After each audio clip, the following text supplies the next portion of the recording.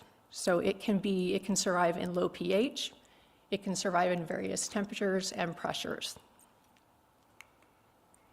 And here's how our process works. And one of the reasons that I know that we're going to be successful is instead of using a single source feedstock, we are using mixed food waste.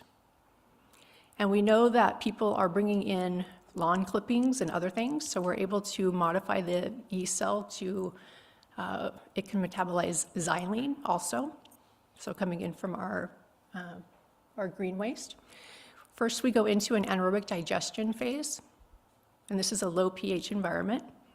From that anaerobic digestion, we're going into a fermenter, and that's where our yeasts are adding bulk.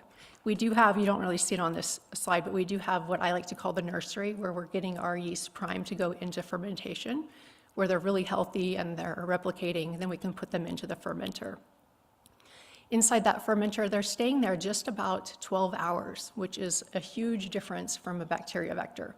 Bacteria vectors are taking up to 7 to 14 days, depending on the research that you look at. We're doing this in a closed loop process.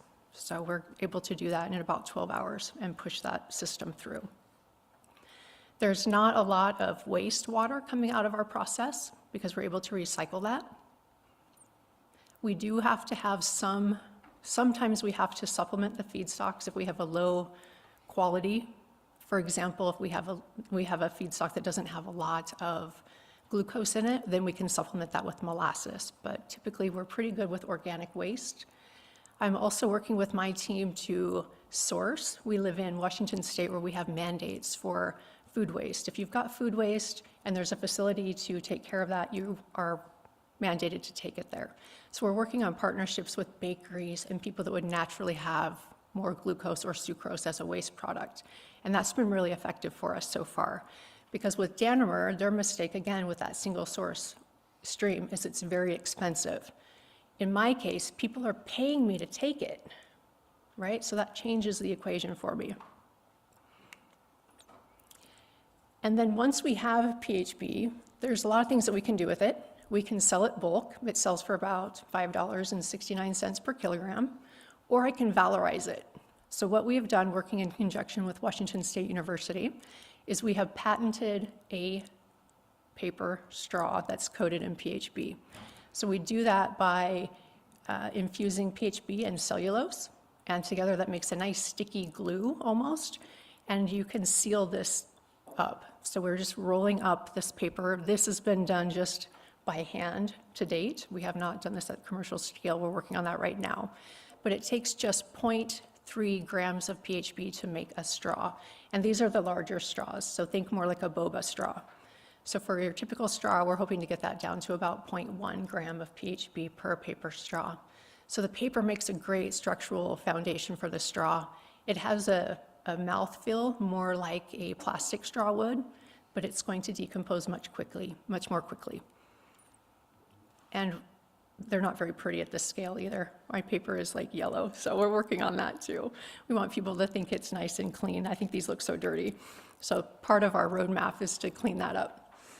Our next steps in development, we want to make sure that we're able to hit yields. Like I said, I want to be 12 to 15%. To do that, we need to hit about 63 grams per liter.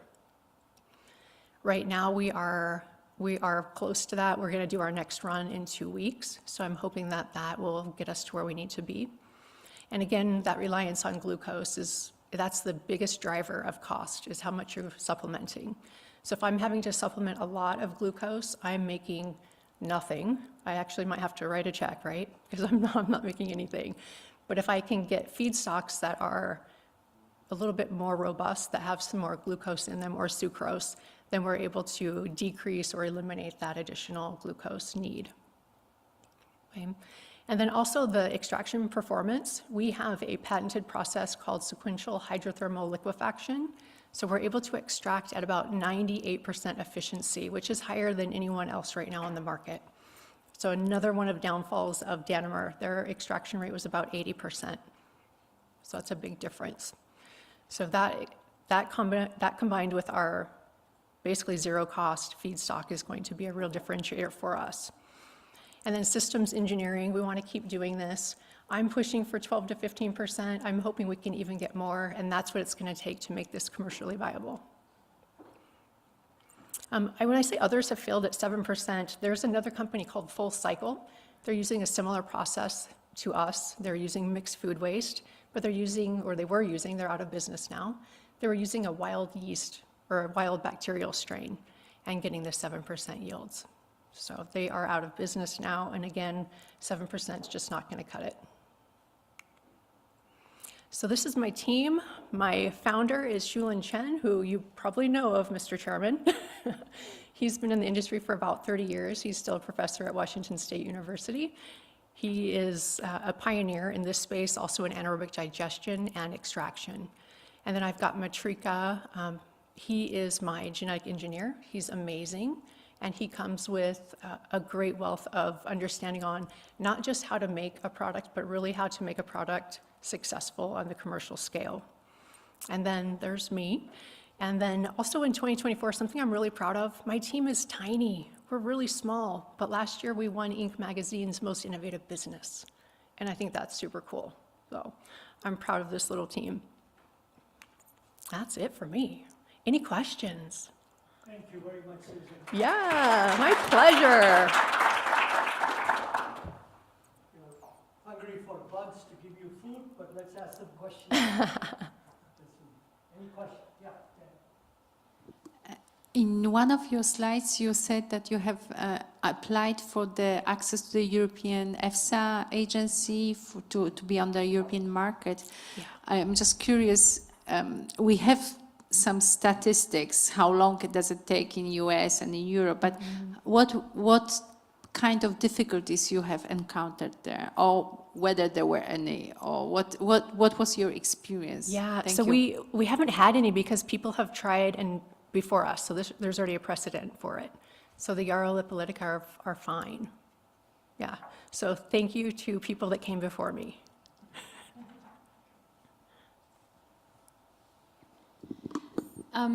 Hi, Susan. Thanks for your presentation. Can you explain a bit more about the commercialization path forward? I mean, you mentioned something about the next steps, but can you give an outlook to commercialization for us? Yeah, so for commercialization, our yields are just not where they need to be. We're at 7.6%, where I haven't seen anyone that's doing it better than us. We're also doing it faster. So compared to the bacterial vectors, we're about 10 times as fast. However, I want to make sure that we are not another failure. There is a huge list of people who have failed doing this, right? People that have gone out and fundraised $550 million that have failed in 4 years. I don't want to be that person. Also, it's really hard for me to commercialize because I need to get VC funding. So I have to tell a very clear story about why I'm different. And going from a 5 to a 7% is not the story that I need to tell. I need to tell a bigger story. So that's where I need that 12 to 15% yield, and I need to do it faster. And this yeast should be the way that we do that. Yeah, thanks for that question.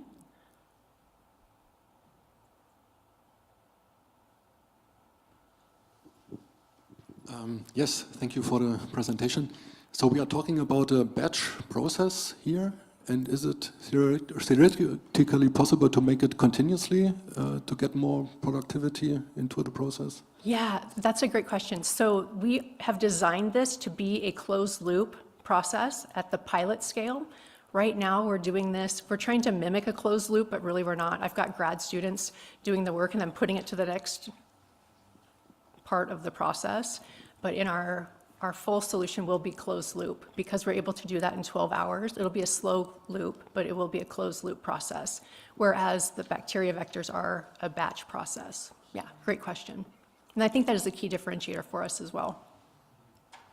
Yeah, thank you for that. Any other questions? I have a simple question for you.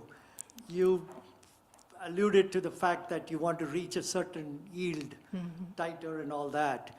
But do you believe that that is the only thing which has made PHBV, which has been around for, or PHAs have been around for 40 plus years, is that the only thing holding it back, or there are other market constraints and issues that's holding this back? Yeah, we saw in the last presentation, not the last one before, that it can be kind of yellow, and you saw my straws, they're kind of ugly, right? So that's one factor, is the color. Consumers want to see things that are really bright and white. We are working on, with our higher efficiency extraction, our product is much whiter. Also, PHB can be very brittle, so it has a lower molecular weight. So the way that we did the straws is we're mixing that with a cellulose, so it has a little bit more flexibility in it. So that's been key to us too. We're also learning how, Matrika is working on this now, how we can tune the molecular weight, because the higher molecular weight is going to be more flexible. So lower molecular weights, like we're getting traditionally, are going to be very brittle. So that's probably key to giving us more applications. The last question to you is, I mean, clearly this is a brave effort in this whole PHA space. That space, as you rightly pointed out, is ridden with lots of failures. Yeah. If you were to point out to what your polymer which you're producing is PHB, as I see it. Yeah. Do you believe that PHB has any play, or is the products used in the marketplace today for PHAs or PHBH or copolymers of PH, because that's what gives you the flexibility and the adaptability in terms of thermoplastic. Do you envision just making PHB, or are you going to change feedstock to make copolymers? Yeah, absolutely. We want to play around with PHB. We want to play around with P3HB. There's a lot of different applications with just a small tune. The yeast can still do it. So just different enzymes, we can get different outputs for that. But absolutely, we want to play around with that. With the PHB, the way we're making it now with a low molecular weight, what we did find was something really cool. We thought that we had a failure. We made it, it was so brittle. And then we mixed it with the cellulose, and we're using a spray coat, and we had just patented this. So we're coating paper with our PHB, and that is great for medical use. So for example, my husband just had a shoulder surgery, and if you've been to the hospital, everything is single-use plastics. They're just ripping open every IV, everything is single-use plastic, and he had a whole garbage can by the end of one day. So I think that's another great market for us, is to look at how we can use paper coating, some things that are a little bit more structural, that can withstand or at least marry with our brittle PHBs. And then, of course, doing more molecular work on getting more flexibility there. Perfect. Yeah. Let's thank Susan for that very enlightening Thank you. lecture. The last but not the least, we have another AI talk, take you to another world. And I'm going to let you introduce yourself, Zachary, and he's going to tell us all about the use of AI, which I believe is the future, amongst other futures, on how to make this bioplastics successful. So, floor is yours. Excellent. Thank you. So firstly, just to introduce myself, my name is Zach. I am a chemical engineer by training. What I do here for Uncountables, I work with various different research and development organizations, helping all of these different teams overcome this common problem of unstructured and disparate data. This can mean many different things, depending at where organizations are at in their own digitization journeys. This can be trying to get scientists out of Excel and paper and pencil, right? Trying to get all of this data to work in a more collaborative environment. This can also mean moving organizations away from somewhat outdated ELN and LIMS solutions, or the industry standard lab software. And we try to capture all of this data in Uncountable in a more structured and interconnected format in order to enable AI and ML in a scalable manner, which I will talk more about today. I have here a list of some of our customers. This is not exhaustive, nor necessarily representative of our largest customers, but this is simply an example of those with whom we have some marketing agreements in place that enable to publicize our partnership. The point here is that we work with a lot of the traditional polymer manufacturers and these very large enterprises, as well as some of these smaller biopolymer and bio-based polymer companies who are attempting to scale and optimize their products to meet these kind of market pressures. To talk about the company a little bit as an introduction, Uncountable was founded about 10 years ago. We started as a data science company, which I will talk about in just a moment. We ourselves have customers across 6 continents and our own offices in the US and the EU. Naturally, as you can see here and as you saw on the previous slide, our customers span a very wide variety of industries. And I always think it's important to emphasize that although these industries are very different across the board, the one similarity that we've seen across all of these companies before they began working with Uncountable was this challenge of putting their research data in an interconnected and structured format, and thus not having the ability to use their data for current and future development.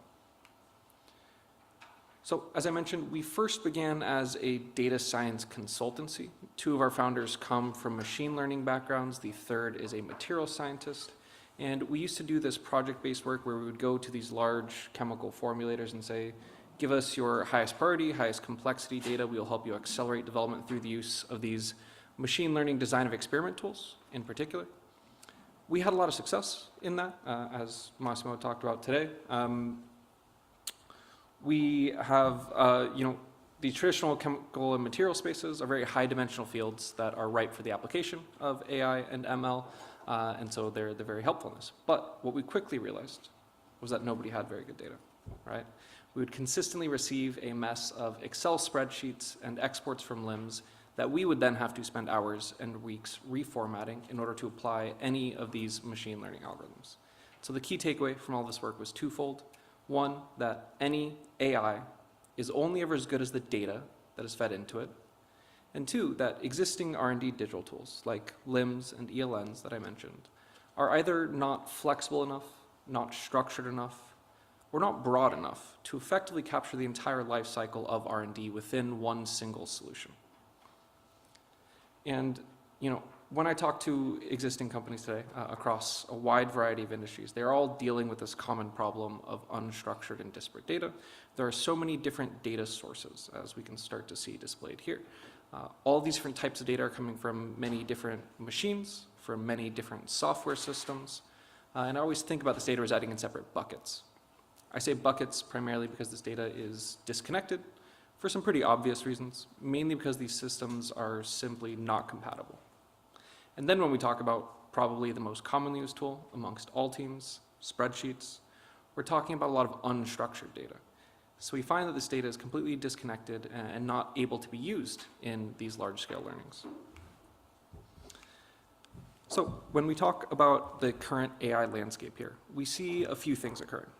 There's this common misconception that rebranding as an AI company can mean simply working with an AI vendor or hiring a few data scientists.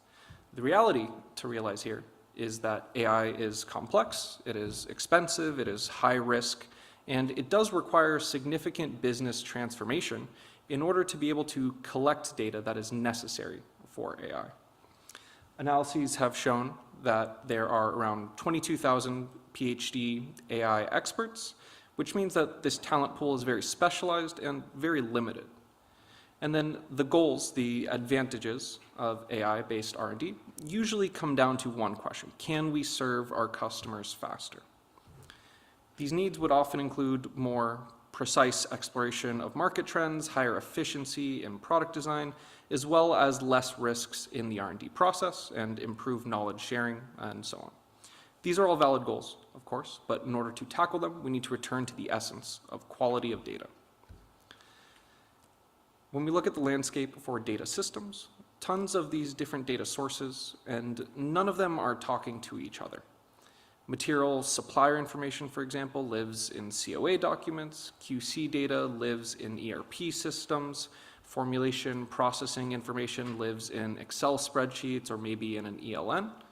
And then leveraging AI on these data is very difficult because of this scattered data landscape. The types of data systems and sources can naturally vary across the industry, across organizations.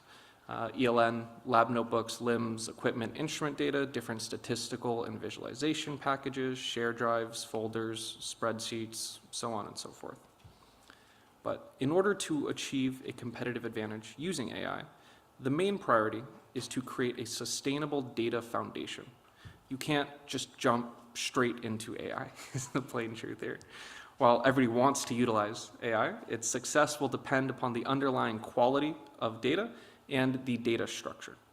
Prior to selling an all-in-one package, we at Uncountable just did data consulting projects, as I talked about. And what we saw over and over again is someone will say, we want to do AI, we are ready to do AI, and so we say, great, show us what data you have, and they send us 3 Excel spreadsheets, right? And that might really be all the data that they have, and we might be able to do AI on it, but it's not really a good foundation for continued success, and it's not a very scalable process. So when we think about what the future of R&D looks like with AI compared to today, there are both short-term goals and there are long-term goals.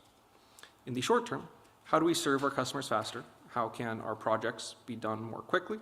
And in the long term, how is AI going to be a companion to my scientists? How am I using AI in a way that everybody can benefit from? How can we speed up the onboarding process of new scientists so that rather than taking 5 years to get the knowledge that more senior scientists might have, they can onboard much more quickly? And so I want to talk about some of the considerations before you implement AI. The first is what kind of data you have in place. And we break this down into 2 different frameworks. There are unstructured and structured data systems. So you've heard me saying a lot already that you have disparate data. You need to get that ready before you can do AI. And you may say, oh, that's no problem. We have a SharePoint where all of our Excel files live, or we have an ELN system that stores all of our data. These are examples of unstructured data systems. They are very easy to use. You can put them in the hands of a scientist and get someone working in a new ELN system today, within 1 single day, but they're very bad for consistency. They're very bad for searching. You have to search by keywords, for example, right? And that falls apart very easily, as scientists will often call the same raw materials different names, or maybe with teams working in different languages, right? You can't search for the same keyword. On the other side, we have the structured data systems. LIMS is probably what is most commonly known across the different teams.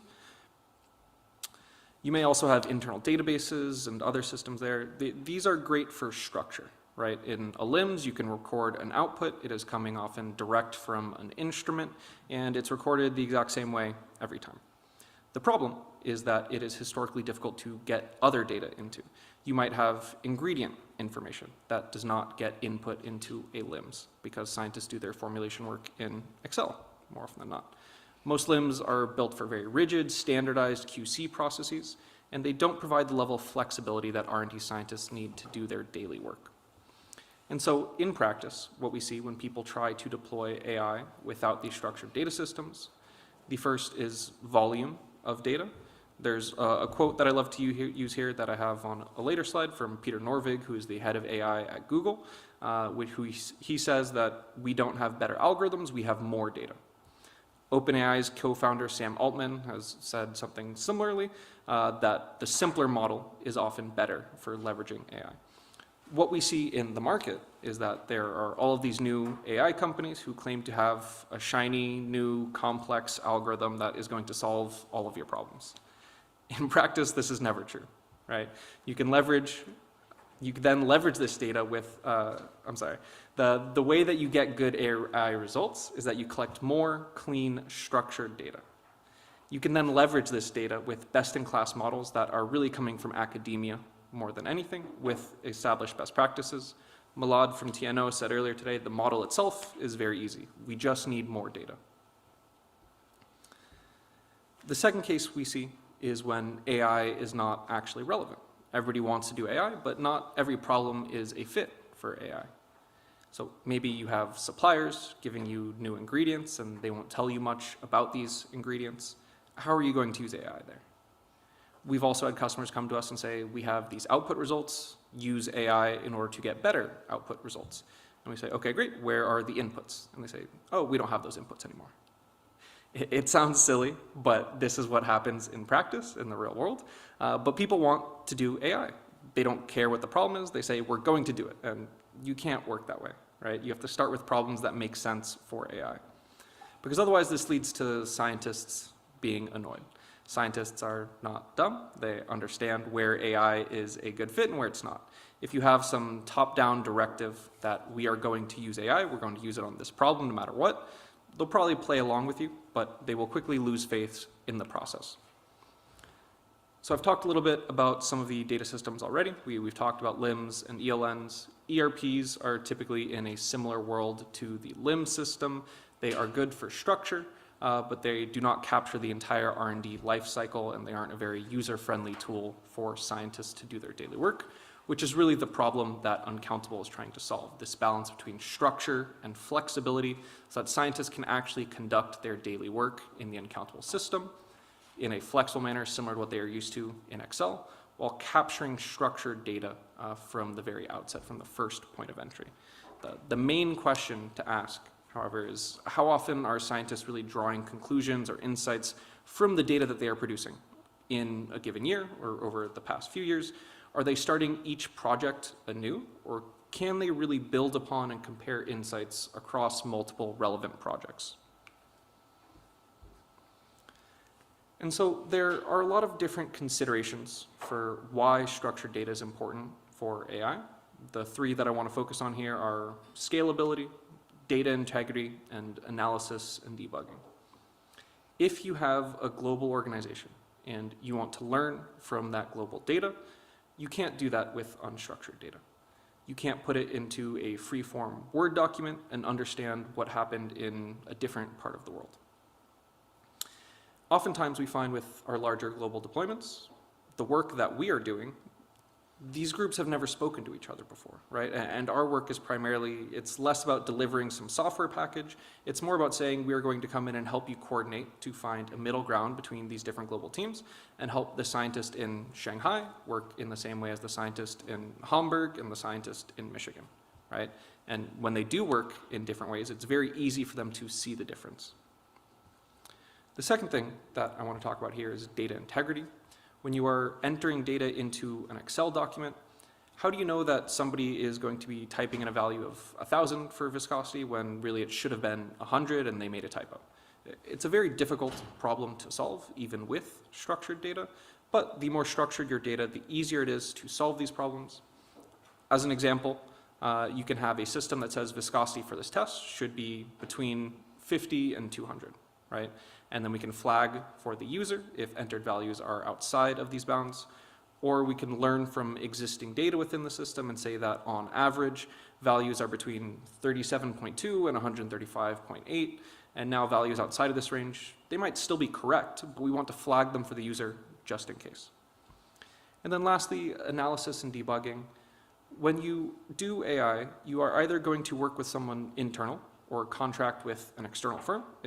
It's inherently going to be expensive because you're relying on these data experts who there are not very many of, or you're contracting to an external firm, right? And not everything is going to go right.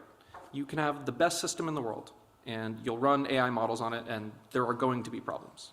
You are going to need to debug and understand why we are predicting this test result to be higher than something that has ever been measured before. Why is an AI suggesting that I use 80% water in this formulation when I've never used more than 50% water? If your data is not clean, if your data is not accurate, if your data is not standardized, and you have some pipeline, some large pipeline of one person who reviews the data and cleans it for somebody else who is loading it into a system, and then yet another person does the data analysis, no one is going to know where things went wrong along the way. However, if you have one single system that people use every day and can perform analysis directly in that system, it is much easier to go in and debug. And so here I have kind of a clear example of unstructured versus structured data. We've seen many different ways of recording viscosity, but here at the top I have 3 simple examples. One that says viscosity 7D equals 3000, one that says Brookfield Visc SP4, and one that says BV, ON, right?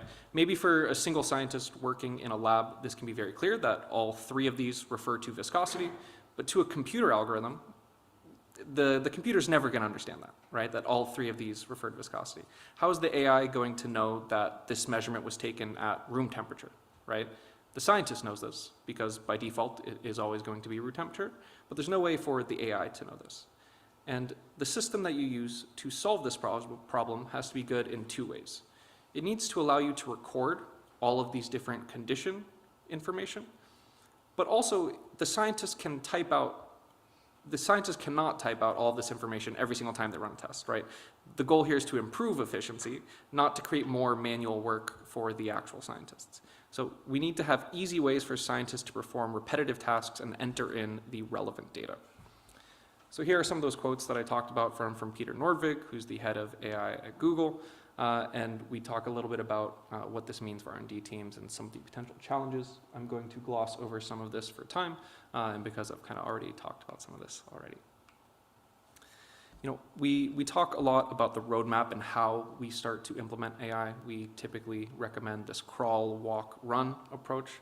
There are naturally a lot of people who will come and tell you that we have the best AI, we can just implement this in a month, right? That's very rarely true in practice, especially when we talk about these large global organizations where change happens slowly. So what do best practices look like? I spent a lot of time talking about structured data systems. I hope I've convinced you a little bit that these are very helpful when leveraging AI. You want to make sure that within a structured data system, data is captured in the correct way. I can give you a structured data system, I can give you the best one in the world, and you can use it terribly, right? Or you can have the system that is worse, but you can use it better, right? The point is that you need to validate both partner and vendor claims for both software vendors and raw material suppliers. Are these claims realistic, right? Are we doing tests? Are we doing pilots? Are we validating these claims ourselves? When you are deploying systems, start with the area with low-hanging fruits when you're deploying AI. Where you have a larger amounts of data, known success criteria, and consistent output results, nothing is going to be perfect. If it is perfect, you can probably know the answers already, but start in a place where people can build confidence in the use of AI models across the organization. And ensure that you are integrating AI into your daily workflows and not just one high-profile project. R&D projects naturally fail all of the time. Your projects will most likely succeed or fail for reasons beyond AI, but if everybody in your organization is looking at this project as a litmus test for the performance of AI, they're either going to get way too excited at a positive result without thinking about whether it might have just been random chance, and they'll immediately want to scale the use of this AI everywhere, or conversely, if the project fails, they will condemn AI rather than exploring alternative possibilities like raw materials or other ones. So implement AI in daily workflows. Make sure to do this for a couple different representative examples. Don't just put AI into one single make or break project. And then as you continue on this journey, you should identify areas where data capture is insufficient, and you can start to figure out how to improve data collection. You are not going to capture everything on day one, but AI can get better over time with more data. Lastly, I want to talk about what some of these benefits look like when having these all-in-one R&D data management systems. So the Uncountable system in particular, what we do as a company is we offer one centralized and structured database system at the core that allows you to centralize, connect, and structure all recipe, formulation, processing, and measurement data across the organization. And then we have all of these other tools built on top, like ELN, LIMS functionality that is very standard. And then the cherries on top here are some of the data analysis tools, visualizations, and then AI and ML. Oftentimes, before we even get to AI, there is a lot of value in being able to visualize your data in an easy-to-use manner. You know, one of the first questions that we ask is, are you able to compare performance by any of these raw material? We want to be able to enable this in a scalable manner by providing immediate access to all of these data that are captured within the database system. Naturally, part of the idea here will be to fit within the existing data ecosystem to connect to enterprise IT systems like an ERP system, so that we can pull in raw material procurement data into Uncountable and enable the formulators to use this data on a daily basis. We will also want to connect to the actual instruments. I know I'm running out of time here, but I have just 2 more slides just talking about what we can start to do with these AI. A couple examples of what you can do with AI once you have structured data in place. The first is predictions. This is actually the easiest to do with AI. There's a common misconception that predictions are the hardest thing. Predictions in the grand scheme of things are pretty straightforward. Now, this doesn't mean that you are always going to get good results, but rather that you can apply standard methodologies and get performance predictions. We can leverage AI to predict product performance based on recipe and processing information, as well as give you a measure of the prediction accuracy. Is this something where we have an R-squared value of 0.99 or an R-squared value of 0, right? And the latter certainly does happen with either very noisy data or with process inputs that are not directly controlled by the manufacturer. The second thing is AI explainability. What we found in practice is that explainability matters more when things are going wrong than when things are going right. When things are going right, everybody trusts AI and says, great. When things are going wrong and you're getting bad results and you don't understand why, it is important to be able to provide trend analysis information with figures similar to correlation coefficients that scientists can then easily map to regression analyses is something that is very useful here. And then lastly, there are AI suggestions, which people typically think of as the holy grail. You have to define the constraint space, the different regulatory constraints, cost constraints, different ingredients that you can or cannot use in these AI models.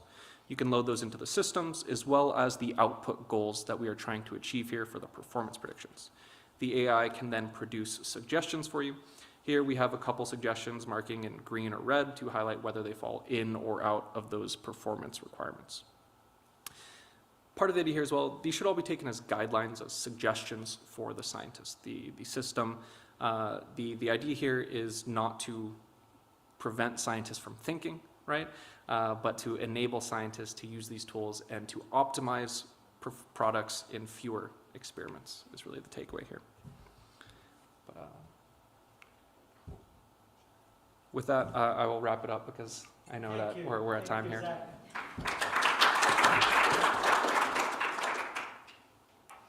Questions? You have given them so much food for thought. Oh, there is a question. Good, go ahead.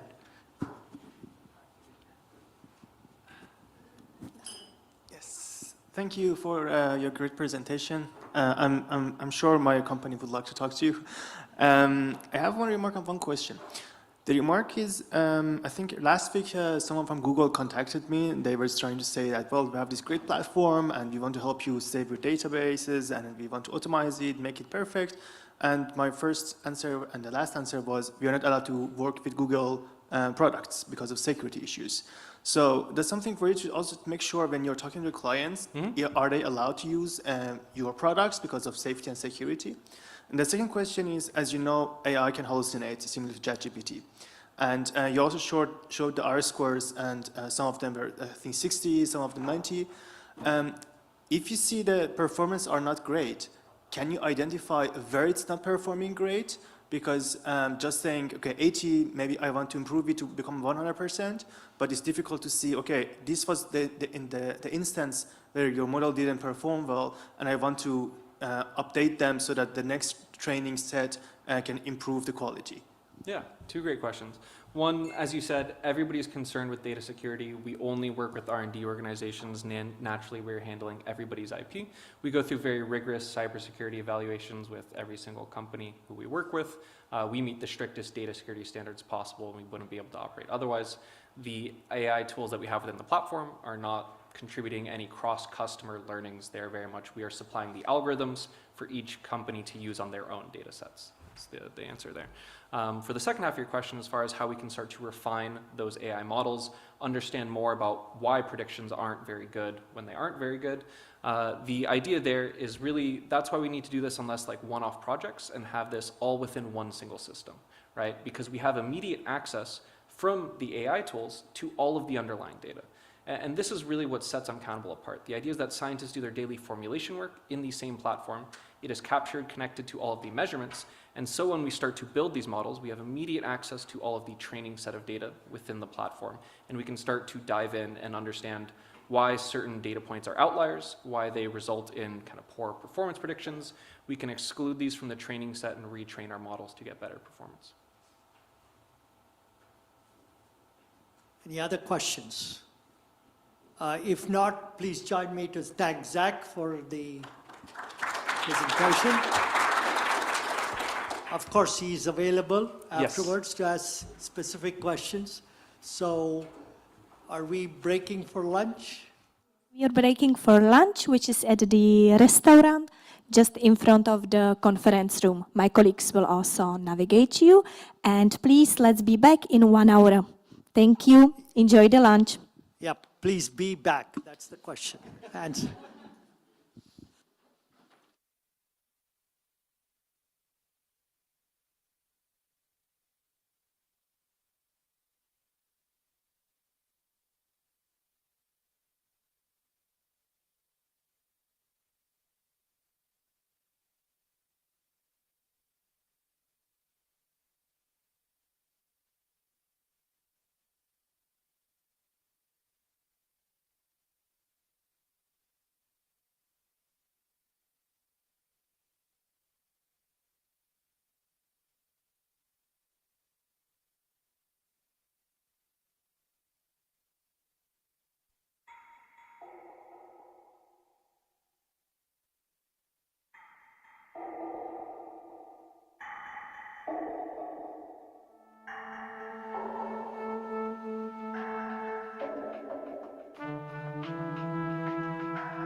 Good afternoon.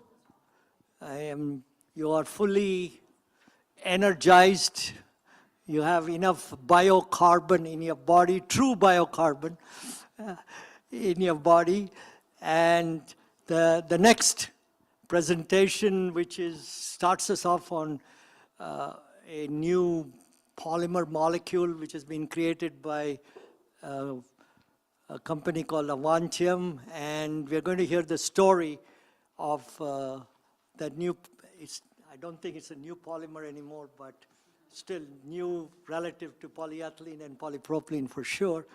And so I won't pronounce your last name, but Benke from Avantium is here to give us a lecture on the new PFAS polymers, right? Please join me in welcoming.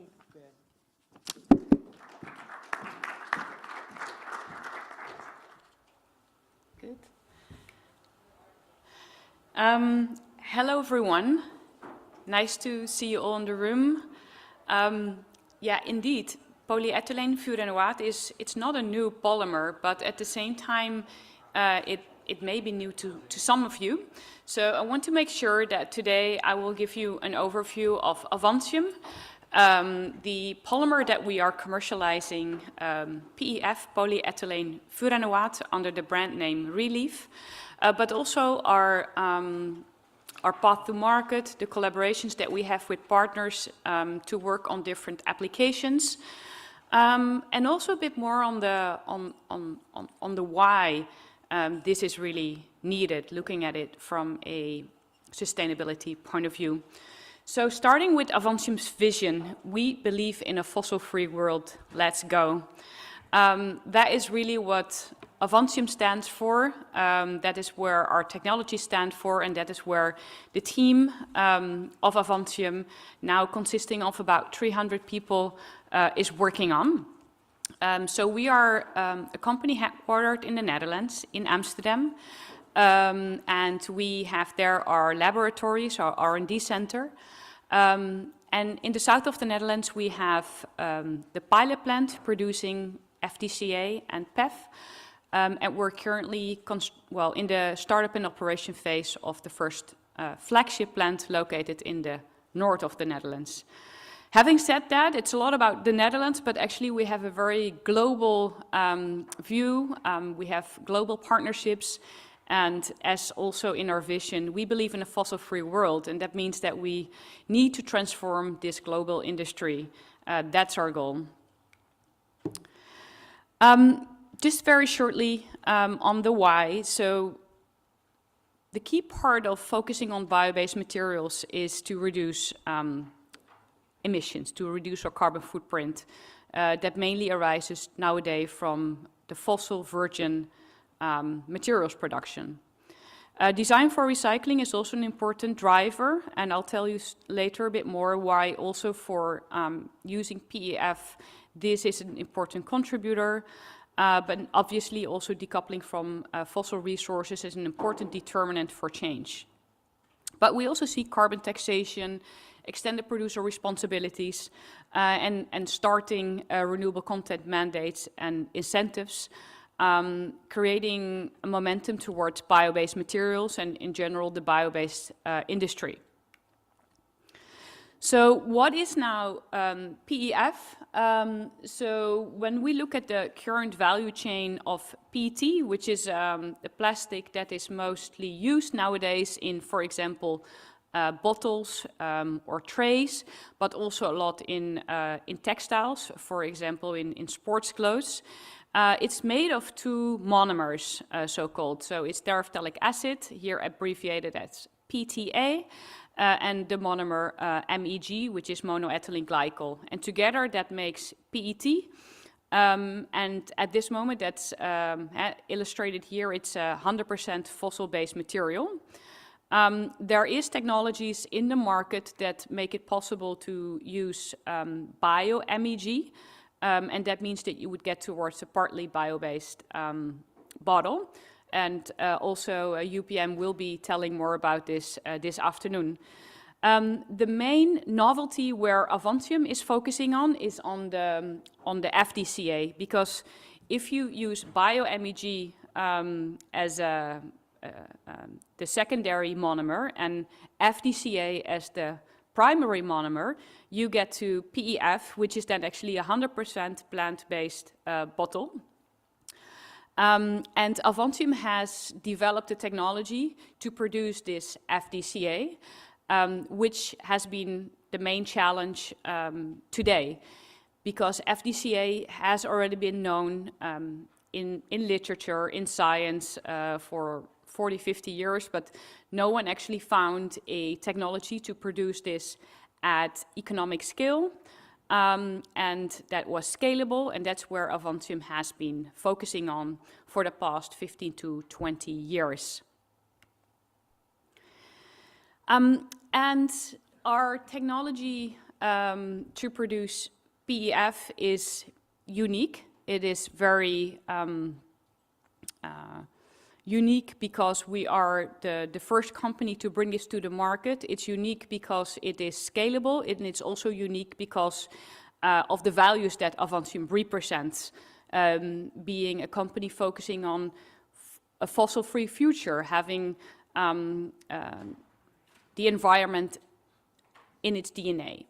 So in order to give that more meaning, we have also branded the polyethylene furanoate under the brand name Relief, and I want to show you a very short video also where we explain the value of this, and especially the message we want to convey is that we should think about bio-based as the new normal. Let's have a talk about plastic. Yes, it's essential to modern life, yet controversial for its impact on our planet. Plastic is convenient and durable, but its footprint is far too heavy. So we asked ourselves, what if plastic could be made from plants? What if it could be recycled easily and endlessly? Say hello to Relief, the 100% plant-based, fossil-free circular plastic. Coming soon to a shoe, lipstick, sofa and bottle near you. It's time to rethink plastic, to keep all of the good and none of the bad. Let's make it right. Relief. Yeah, so let's make it right. That is basically what Avantium is focusing on. We really want to transform the fossil virgin production of materials towards a bio-based material production. And Relief is how we want to bring this to the market, to also make sure that we have a message that that actually resonates to the consumer, and that the brands that we are working with can use in the communication on their packaging or on the products that they are bringing to market. So why Relief? Well, I think for a lot of people, Relief already says a lot, but here you can see what it stands for. So the PEF material can be recycled. It is from renewable content. It makes us rethink materials. It regenerates, and yeah, what a relief. So that's where basically the re and leaf are standing for, and we believe it very much fits our DNA and also the product we're bringing to the market. So as already mentioned, Relief is 100% plant-based material. It is also 100% recyclable. So a very important difference is that we have bio-based materials that are degradable, as also presented this morning. The PEF, the Relief material, is recyclable. We also have tested this in both our laboratories, but also with industrial recycling partners. And there we've seen that PEF to PEF recycling is possible, but also we have demonstrated that up to a certain extent PEF can be recycled together with PET without impacting the PET recycling quality. In fact, we even have studies that have demonstrated that it positively impacts the recycling, the rPET quality. Further on the right side of the screen, you can see the carbon footprint reduction. It's quite significant in comparison to virgin PET, but because of the performance attributes of relief of PEF, we also look at other materials, like, for example, aluminium or glass, and there we also see a significant carbon footprint reduction. And imagine this technology only being very young and at small scale in comparison to the current fossil industry. So it has a huge potential to decarbonize our planet. So a bit more about the properties of the material. It's quite interesting, this material, because it's not only a replacement of what we do with fossil materials, but it also has some very unique properties that can add value to the products that our partners bring to market. So, for example, the material has a very high oxygen and CO2 barrier. For example, if you are bringing a juice bottle to the market or a beer, you will need a good oxygen or a good CO2 barrier to preserve your products. And actually, PEF, in comparison to PET, brings up to 5 to 6 times longer shelf life. And that makes it possible actually to replace glass or aluminium or other high barrier packaging solutions with this bio-based, so sustainable and performance material. The material is also stronger, which enables lightweighting with ballpark 20% we've seen in the applications that we've worked with our partners. It has a lower melting point, which means you can process it at lower temperatures, enabling energy reduction through the value chain. It's compatible in PET production assets, so that means that no new investments need to be done to produce a bottle. And even the production of the PEF material itself can partly be done from existing chemical assets. And lastly, also, the material has a high thermal stability, which makes it possible to explore solutions that require higher temperature filling, typically called hot fill. So here we have a number of the partners that we work together with and the applications that they've been working at. I already mentioned beer, so we work with Carlsberg, for example, but also with Kirin in Japan. And one example that I'm also very proud of is our collaboration with the Dutch supermarket Albert Heijn, who have really embraced this material as the future packaging solution in different applications. And here you see Avantium's CEO, Tom van Aken, together with the CEO of this supermarket, and a juice bottle made of Relief, made of PEF. Obviously also proud of our collaboration with LVMH, the company that having the cosmetic brand Dior, for example, in its portfolio. Pangaea on their apparel applications, and so forth. So here we see a whole breadth of the partners that we are working together with that have signed long-term offtake agreements from our flagship plant and beyond. And you can see that in the different application areas ranging from bottles to cosmetic packaging, textiles, and flexible packaging, and other applications, because also the monomer, FDCA, can be used as an alternative in, for example, coatings and adhesives, hence also a collaboration with, for example, Henkel. But now going back to the why again, I think for most of you, the plastic industry is quite well known. I mean, we already mentioned, there was already mentioned before earlier in the presentations, the carbon footprint related to the plastics industry, and that this will grow quite a lot the coming years because of the world population increase and also the increase of materials that we're using. And we also see that recycling is not enough. We will not recycle ourselves out of plastics.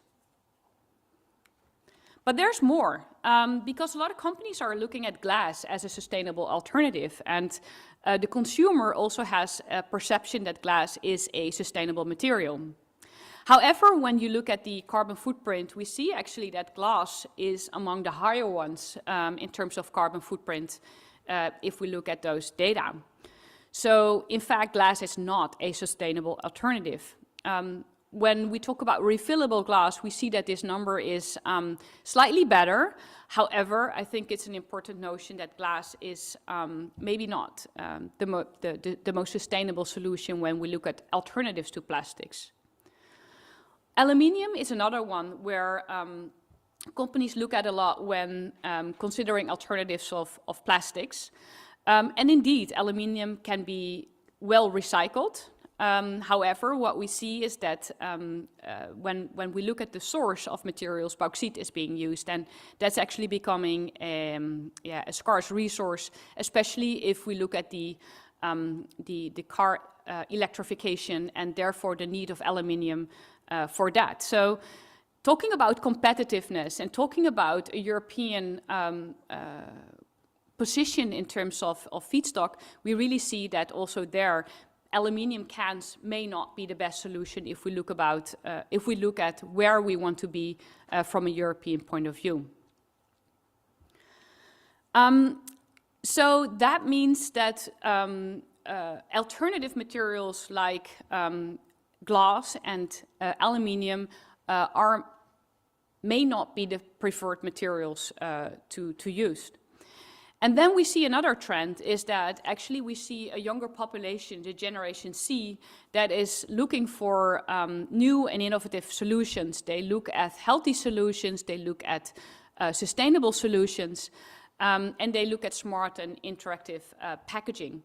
And that means that actually plastic is a very good alternative because it allows for flexibility, it allows for AI, it allows for minimalistic packaging, and there is a solution making it sustainable with 100% plant-based plastic.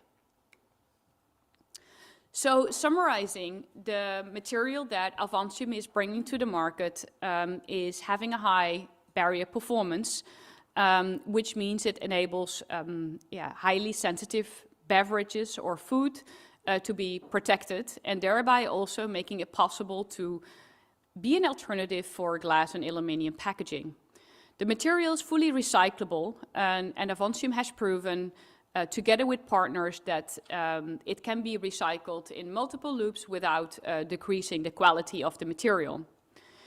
The material PEF relief can be used in existing assets, so you can make preforms and bottles, you can make biaxially oriented films, you can make sheets for thermoforming, you can make yarns for polyester textiles, all into the same assets that are used nowadays.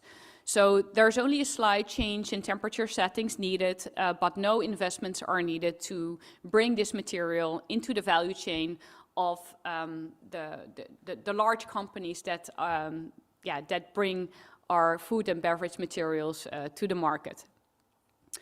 And last but most important is actually the low carbon footprint it brings, and allowing us to get rid of fossil production. So just some examples of companies that have embraced the material. So here we see a picture of Carlsberg. This is an example of the paper bottle solution that they've been working on, where relief, where PEF is the barrier part of it. Although this may look as a partly solution with PEF, together with Avantium, we are, and Carlsberg, we are actually looking at a broader perspective, which is under confidentiality. But what I do think is interesting about this example is that companies are actually rethinking their materials. They are rethinking their packaging solutions. They're experimenting with consumers on what they like and dislike, and stepping away from the traditional packaging solutions they've been using for many years, especially in beer. I mean, glass has been used for centuries there. So I think this is actually a good disruptive example of companies thinking differently. I already mentioned the supermarket Albert Heijn. So we very much look intensively together with this supermarket into their portfolio on what can be replaced with the relief material. As mentioned, the juice bottle is one, but secondly, we also announced salad trays to be made from relief. and also other solutions we are still investigating with them, like, for example, wine bottles, carbonated soft drinks, vegetarian meat trays, and so forth. So I expect more to be followed with this supermarket, and also as an inspiration to other supermarkets in the world. Kirin embracing relief. I find this one very special because Japanese companies are generally very careful in their communication on new initiatives. And I think this is a very strong sign that the collaboration that we have together with Kirin. And I think what's even more exciting is that they are really looking into alternatives for their glass packaging. Especially looking at this Generation C, where I was just looking at, being open to new solutions that have a low carbon footprint and bring innovation. So then where we are today, and where do we see our future with coming to the market?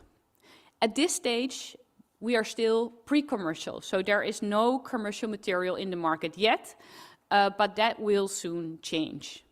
So in October last year, we have announced and celebrated the opening of our flagship plant, as mentioned, located in the north of the Netherlands. That has a capacity of 5 kilotons, so 5,000 metric tons.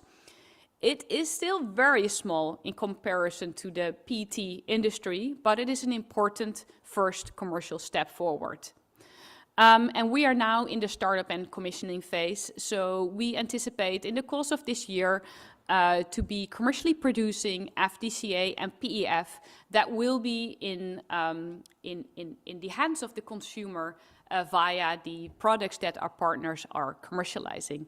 So yeah, I'm very much looking forward to that, and I can assure you that also the rest of Avantium is really working hard and looking forward to that moment that the first FDCA will come out of this factory. And this is just the beginning. So as mentioned, we have a pilot plant in the south of the Netherlands. It's still operating. The flagship plant will be up and running this year. And then our next aim is to have 100 kilotons facility before 2030 up and running. We have a licensing model in order to bring this to the market, and therefore the team is working hard together with the potential licensees, which are mainly existing players into the chemical industry, towards partnering up and industrializing this technology. Our vision is to create factories that have a similar scale towards PET production, but that's really something that we see not going overnight. We need steps to get there. And in order to accelerate that, we also see that legislation, for example, can very much have a supportive role in this. So concluding, it is imperative that brands need to diversify their packaging solutions, looking at the challenges of existing solutions and also the opportunity that this material brings. It has a very good barrier, it is 100% bio-based, it enables lightweighting, it is recyclable, and it fits the consumer needs, and is available at industrial scale before 2030. So yeah, concluding, I'm actually very happy standing here today and being able to tell that our first factory will be up and running this year and that PEF will be in the market. And I hope that for the ones that did not know this material yet, I've shared some more about this, and let me know if you have any questions also during the breaks. Thank you.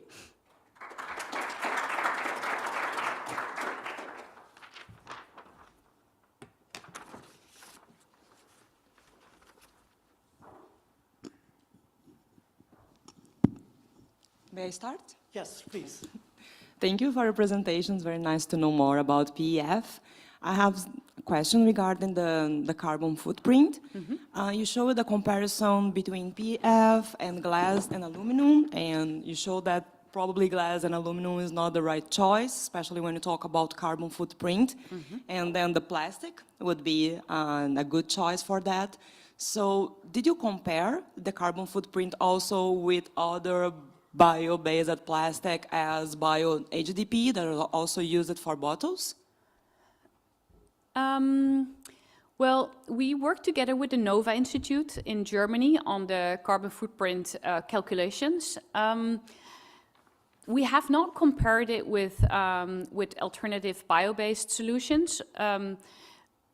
One of the reasons, for example, the bio-PE that you were mentioning, for example, the segments are quite industry different from operating. So, for example, HDPE or in general PE is often being used in different bottles. For example, in let's say washing powders and these type of bottles or milk bottles. Whereas we see that polyester PET is more used in clear bottles, like for example. A carbonated soft drink. So Avantium's focus with this polyester is more into those type of markets and less into the markets that HDPE operates. So from a carbon footprint of a material point of view, I think it would be quite interesting, but in the end we do see that the value of HDPE is in a different segment than the value of polyester, of PET. And therefore also PEF. I do not completely agree with that because we saw a lot of HDPE also for bottles. True. Yeah, and then you also compare it with aluminum here, so I'm not sure if they are going all to the same No, it makes sense. Yeah, you could do that, but I think in the end, I mean, mainly the main argument is that we believe that, bio-based materials as a group are an important source to decarbonize our economy. So for Avantium, the goal is mainly to look at fossil materials and how it compares to that, then to look at how it compares to other bio-based materials, because I think we should mainly, there is a value in the different bio-based materials. Yeah. No, for sure. I totally agree with that. And in the end, the properties are different. So I think it would be also nice to understand the difference regarding I think so too. Carbon footprint. And also in this regard, do you have the carbon footprint for your product cradle to gate, to your gate? Yes, actually, this we have. Yes. Yeah. Can you share? I think actually those were cradle to gate numbers, to be honest. But I think it was just a comparison, like minus 50. Yes, and exactly. I think this was a comparison for the bottle, so it would be after the bottle production, not until your gate, right? Yeah. So I think it's probably best to share that in more detail. We also have this publicly on our website, including also all of the assumptions behind that. So. Instead of just giving one number, I would prefer, and I think it's better to share that with you directly. Perfect. Okay? Thank you. Short question. It's a short question. It's a $13.5 million question, basically the worth of your company. What made you develop PEF and why not other plastics? I assume it wasn't like tomorrow you go and make furan and ethylene glycol, we have this plastic and done. What makes other plastic not suitable for commercialization, which made yours suitable? Is it just the cost? Or what else did you try? You mean instead of developing FDCA or? Yeah, I mean... Or instead of going from FDCA to PEF? How was your story? Like, did you say, okay, I have FDCA, let's make a plastic out of it? Or? The story was, it's actually been quite a while ago. It's been almost 20 years ago that Avantium's CTO, Gert-Jan Gruter, who is still CTO, we originated from a spin-off to do high throughput testing systems. And then, the story goes that our CTO put sugar into one of those reactors, and we got to one of the precursors for making FDCA. So that's basically where our interest in this material started, and we decided to develop a path to make a technology to produce FDCA. And then we looked at different routes towards the use of this material. And we found, because of the barrier performance, that it had a very good fit in as PEF into the packaging industry. Because it can be processed into existing lines, it has the value proposition on the barrier performance and so forth. So that's basically how our journey started and evolved. Thank you. Thank you very much. Let's thank excellent.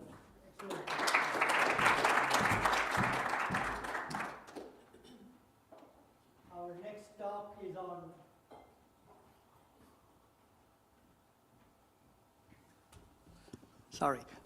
our next talk is on innovative materials for flexible applications, and Gianluca Bellotti. Thank you for the introduction. Please introduce yourself properly, not like the way I pronounced it, and your background and the talk. Thank you. Yep. Super quick introduction about myself. I have a PhD in chemical engineering, but that was a long time ago, so I hope that the professor is not going to test me. And as I soon moved to management and exploitation of results from innovation projects, and then business administration. Today I'm going to talk to you about a very specific and original, I would say, application of biopolymers, which is the alternative leathers. This is a quite specific market niche. Actually, it has been already mentioned today, even if I think that the definition was crazy materials. And honestly, I think this is a much better definition than alternative leathers. And I will explain you why going on during the presentation. But before doing that and explaining you what we are talking about and what Stahl is doing for this type of materials, let me start from the beginning. So what is Stahl? As probably not all of you are familiar with this company, Stahl is actually the world leader in specialty coatings for flexible substrates. So basically, whenever there is a flexible material that needs a coating to improve its properties, probably our products are used for that scope. And this is why we like to say that our motto is touching lives for a better world, because really our products are the interface between the consumer and the products. Just to give you an idea, these are our largest, the three major business area in which our products are used. We have leather, performance coating, which means coated textiles, basically, and packaging coatings, especially paper coatings when barrier properties are needed. So really, whenever you are sitting on a sofa, or you're touching your bags, you're driving your car on your leather seats, but also with your jacket, receiving your food delivery at home, probably you are touching our products. Stahl is a multinational group. We are present in a little bit everywhere in the world with 1 billion sales. We have 16 manufacturing sites and so many R&D labs and center of excellence where we develop and test our solutions for our customers. Well, two main drivers of the company are sustainability. We have a long story of sustainable reports, science-based targets, but also social sustainable targets. And also, we are awarded with the Ecovative Platinum certification. Ecovative is one of the major certification bodies that test the sustainability, environmental and social of companies, and Platinum Awards is assigned only to top 1% of the companies evaluated. And keep in mind that in the database of the certification there is hundreds of thousands of companies. So it's really challenging to be in that top 1%. And indeed also for Stahlcase has been a journey. When we started we were not in the Platinum category. But the other driver of the company is innovation and technology development. So basically, what the innovation team is doing within Stahl is focusing on technology scouting, so make sure that we are pretty much aware of what's going on outside the wall of our labs. We are actively launching and collaborating with startups to try to support also their developments, as we see a lot of benefits and advantage in this type of collaboration. And we also have an internal incubator, let me say, to grow those initiatives that are a little bit more early stage and needs a little bit of safe environment to see the progress. And within this context also, there is the business unit operating for advanced flexible substrate, so what we were saying before, the crazy materials. But what we are talking about, so what are alternative leathers? Here, just a little bit of examples. As you can see, we have all these are screenshots from magazines and articles from just last year. So I tried to keep it recent and short. We have Vogue mentioning the race for bio-based vegan leather. It's up with a new startup. Bio-based vegan leather, an interesting definition. BBC is talking about beer sludge is being turned into vegan milk and leather. And also we see many investments from large luxury group, as the Kering Group investing in Skim and other type of investment for this type of materials. So basically, as you might have starting to understand, when we talk about alternative leathers, we are referring to novel materials that can be made of a wide range of raw materials that are being used, let me say, as an alternative to conventional genuine leather. Actually, this definition is quite misleading, honestly, because this type of materials are starting from a different feedstock that can be plant, of course, so first and second generation biomass, mainly, but also fruit residues and rubber, for example. We have animal origin as well, especially in terms of leftover and cells, and microbes, so mushrooms, bacteria. Then, starting from these raw materials, a number of steps can be mechanical, chemical, biological steps are applied in order to convert the raw materials into a semi-finished product that then has to be finally converted into a product that can take many different names on the market. We can call it, sometimes you can find it as vegan leather. Most of the time it's absolutely not leather, and sometimes it's also not fully vegan. Mycelium leather, again, same story, it's not leather. And even if it is based on mycelium, we have different types of bacterial leather, recycled and lab-grown leathers, okay? So it's a very heterogeneous group of materials. Again, this is just a picture to give you a flavor of what can be the variety that we are talking about. We have materials coming from cork, coming from mushrooms, we talk about it, cactus, fish residues, leaf. So just residues from the garden, really. And all these materials are marketed as alternatives to conventional material such as leather. Now, all these materials have in common one characteristics actually, that all of them have to be finished, coated in order to be used in product application.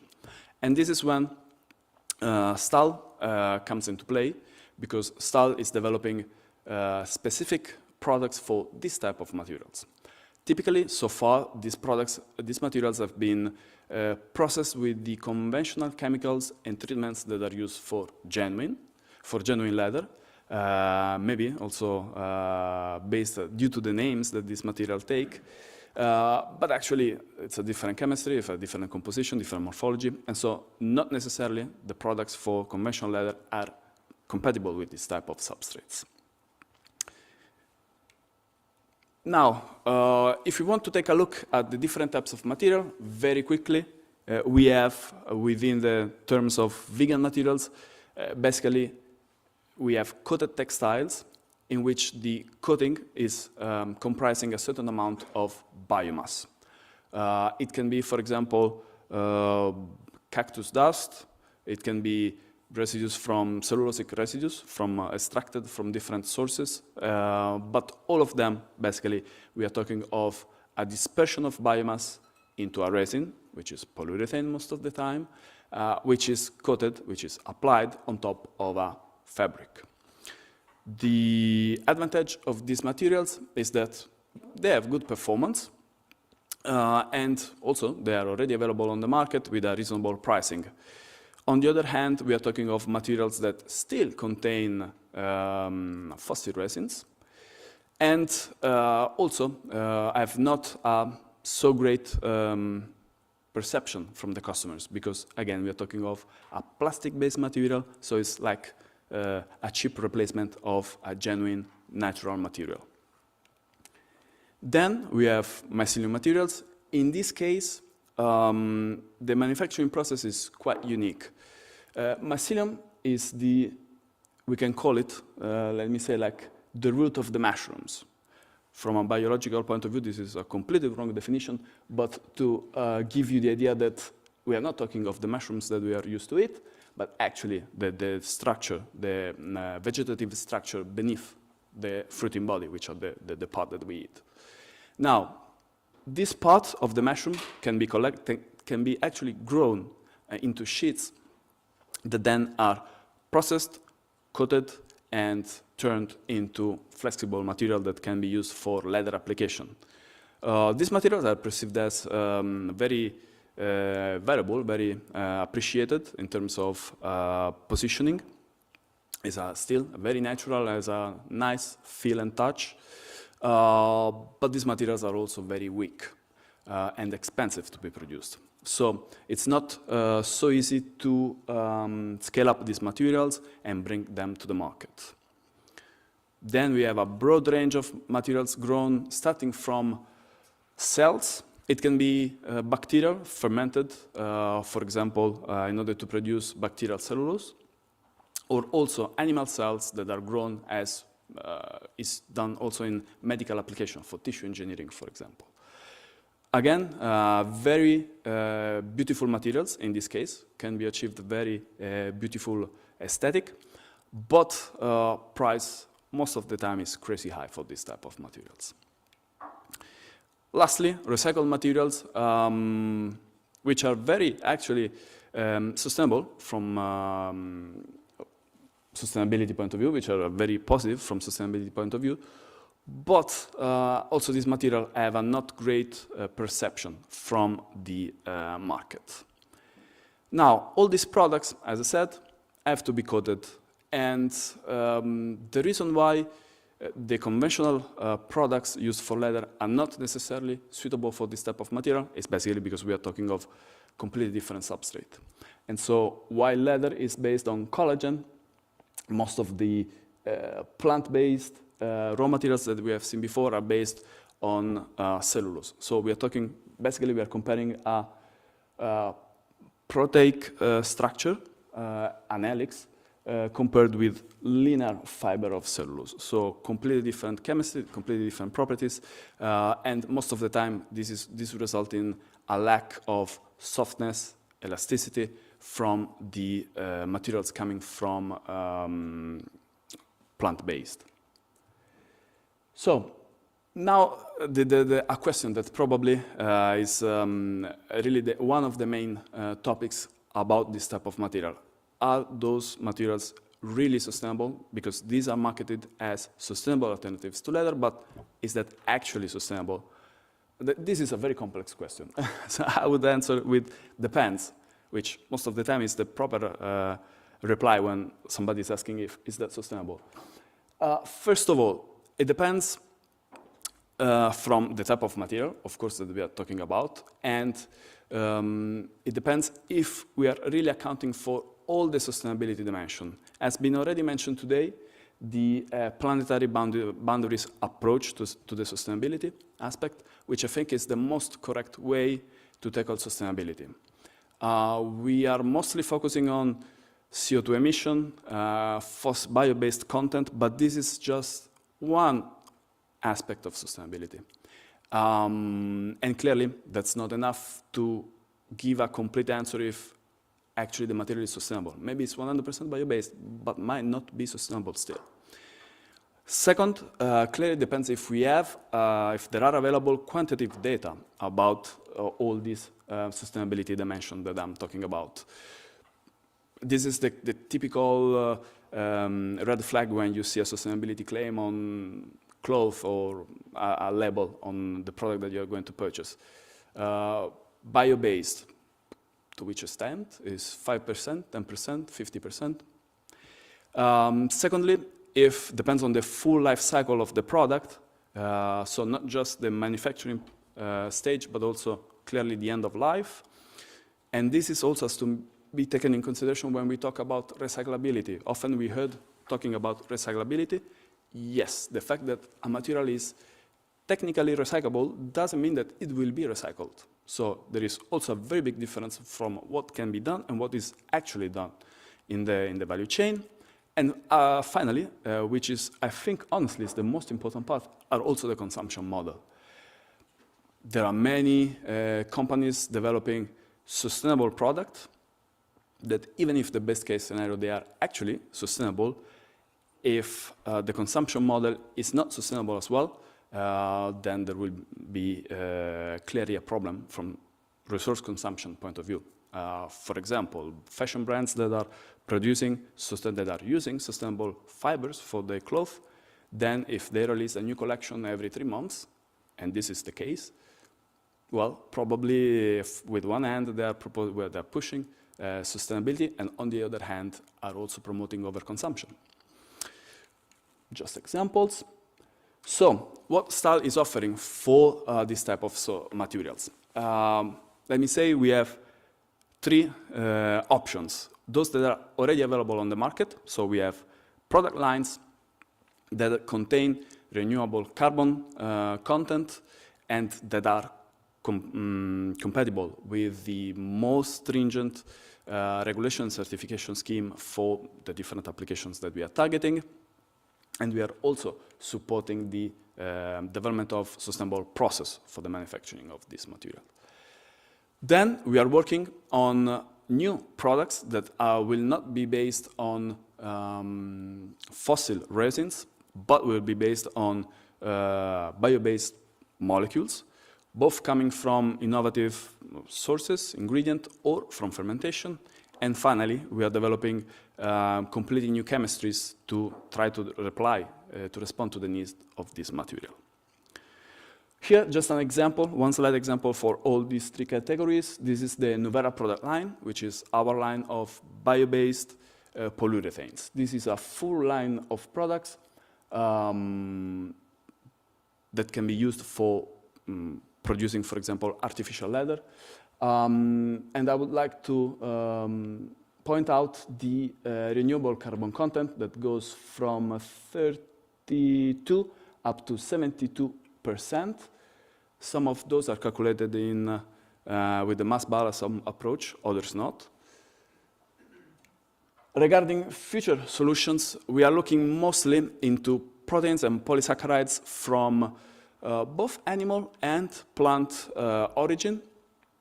Clearly, also bio-based polymers can have properties overlapping with conventional resins.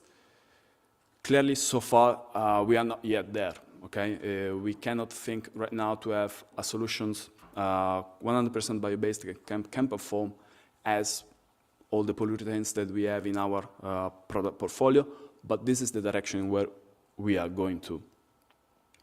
And lastly, we are developing new chemistries to replace, let me say, or at least provide the same benefits of polyurethane without involving isocyanate. You know better than me, polyurethane is an amazing polymer from many points of view, especially because it can combine a rigid segment with a more flexible one, and this gives all the possible range that polyurethane can achieve in properties. Unfortunately, there is the involvement of isocyanate, which is quite nasty chemical. And, okay, there are different synthetic ways in which we can get the urethane bonds without involving isocyanate. These are all potential routes that right now are developed are investigated at laboratory stage. It will take time to be actually commercial and viable, but this is also the major targets that we would like to achieve in the long-term development. So, just to conclude, as I said, STAL is supporting the development of these alternative materials that as we have seen, is a very broad and complex range of materials. And we would like to make it in the most sustainable way, so using biopolymers and developing new chemistries for this type of materials. Thank you.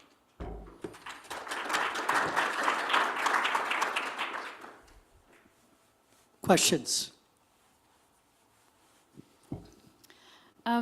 I was wondering, I mean, STAL is indeed, I mean, you're a very large company, and these type of natural leather solutions are, I think, still quite small scaled, but growing.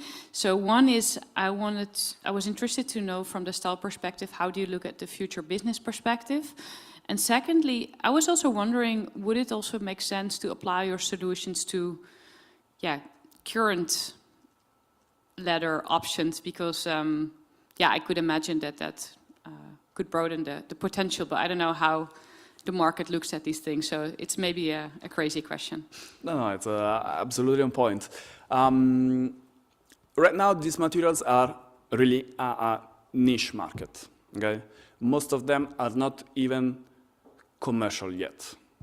Just few of them can be found at commercial scale, but still, we are really talking of peanuts, honestly. The point for which STAL is looking into these materials is because, first of all, this is the, let me say, the trend of the market, which we don't think at all that leather will disappear or synthetic leather. Never happened, thankfully. But there is clearly a market trend towards more sustainable solutions. And this is, let me say, a business case that we can use to develop new sustainable solutions and also develop new know-how, new chemistries, new products, and really testing in the market in the most, let me say, complex scenario possible. And this is interesting also because if we can validate products within this market, within this segment, then we can use it also for conventional materials. So you are totally right.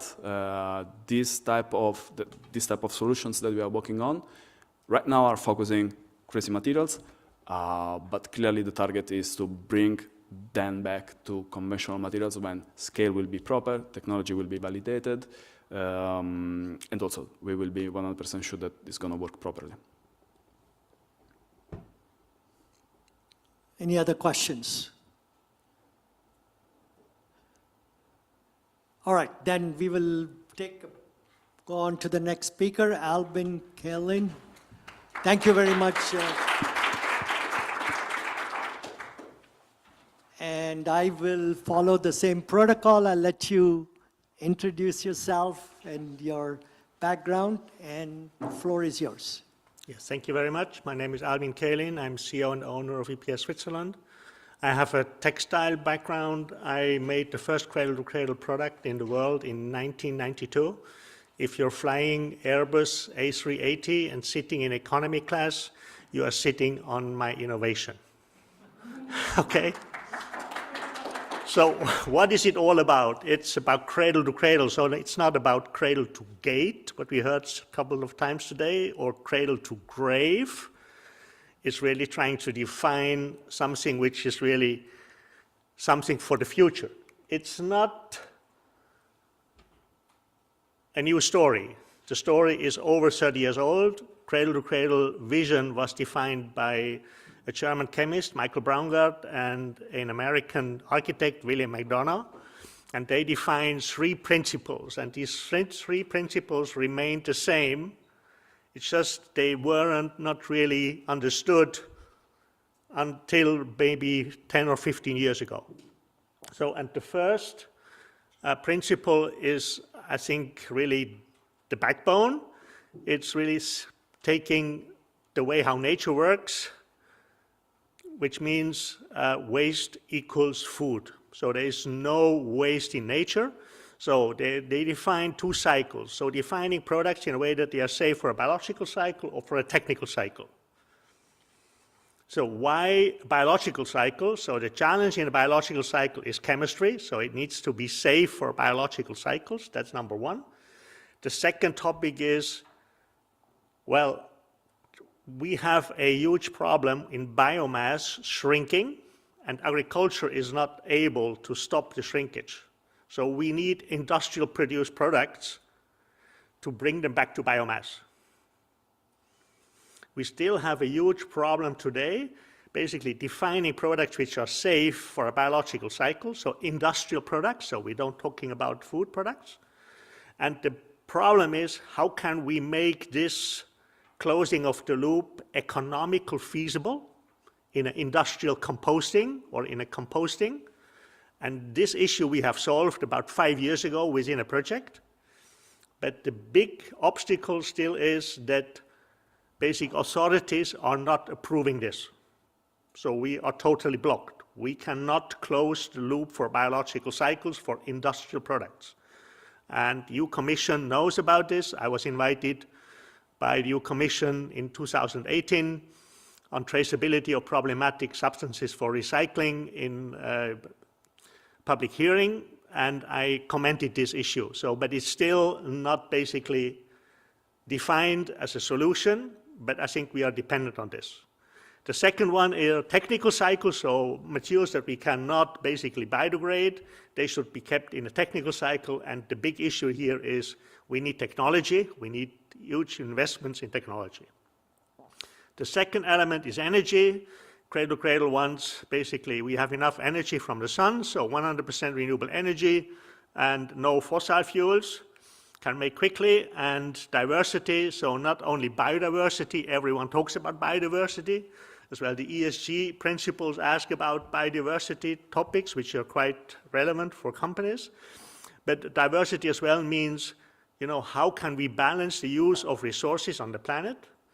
And how can we balance, basically, we as human beings who are inhabiting the planet? Now politics takes action, and you can see all the, basically, requirements for legal compliance issues that are really challenging industry, and we are a consulting company, so we are seeing this as a huge challenge for companies. How can they be in compliance? So we have issues within corporate, within products, with the digital product passport. We have some issues with materials and within the supply chain.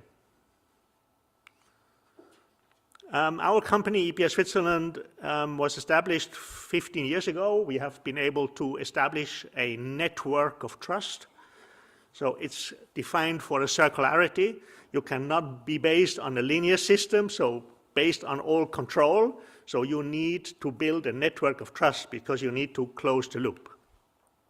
So we have 3 roles, and I think these are important within projects, with industry to do this. So the first role is we act as a knowledge trustee, because the issue is we need to build transparency in the supply chain.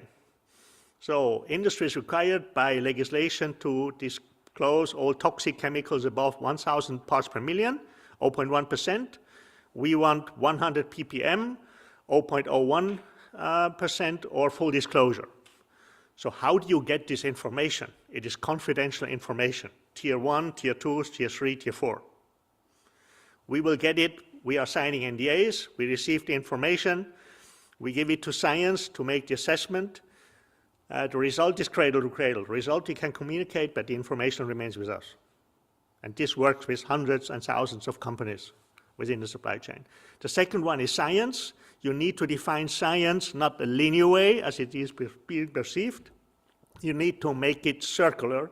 So that means that exposure of ingredients into the environment and for humans, they need to be defined in a different way. So it is an IBCX methodology. ABC is okay, X is red or toxic, or XCMR, cancerogenic, mutagenic, reprotoxics, need to be phased out. Gray means we don't have enough information. And there is a banned list, for example, chemistry we don't want, for example, PVC, or PTFE, or PFAS. Okay? The second role is we act as an innovation trustee because we need to close the loop. Companies usually don't want to step out and say, we are going to go circular. Some of them say, hey, we need to make this happen. We need to develop a business model. Can you step in and basically build the network of partners who will be able to close the loop? And the third is we act as an independent third party, and we have developed as an independent third party a digital product passport, Compass Cradle to Cradle.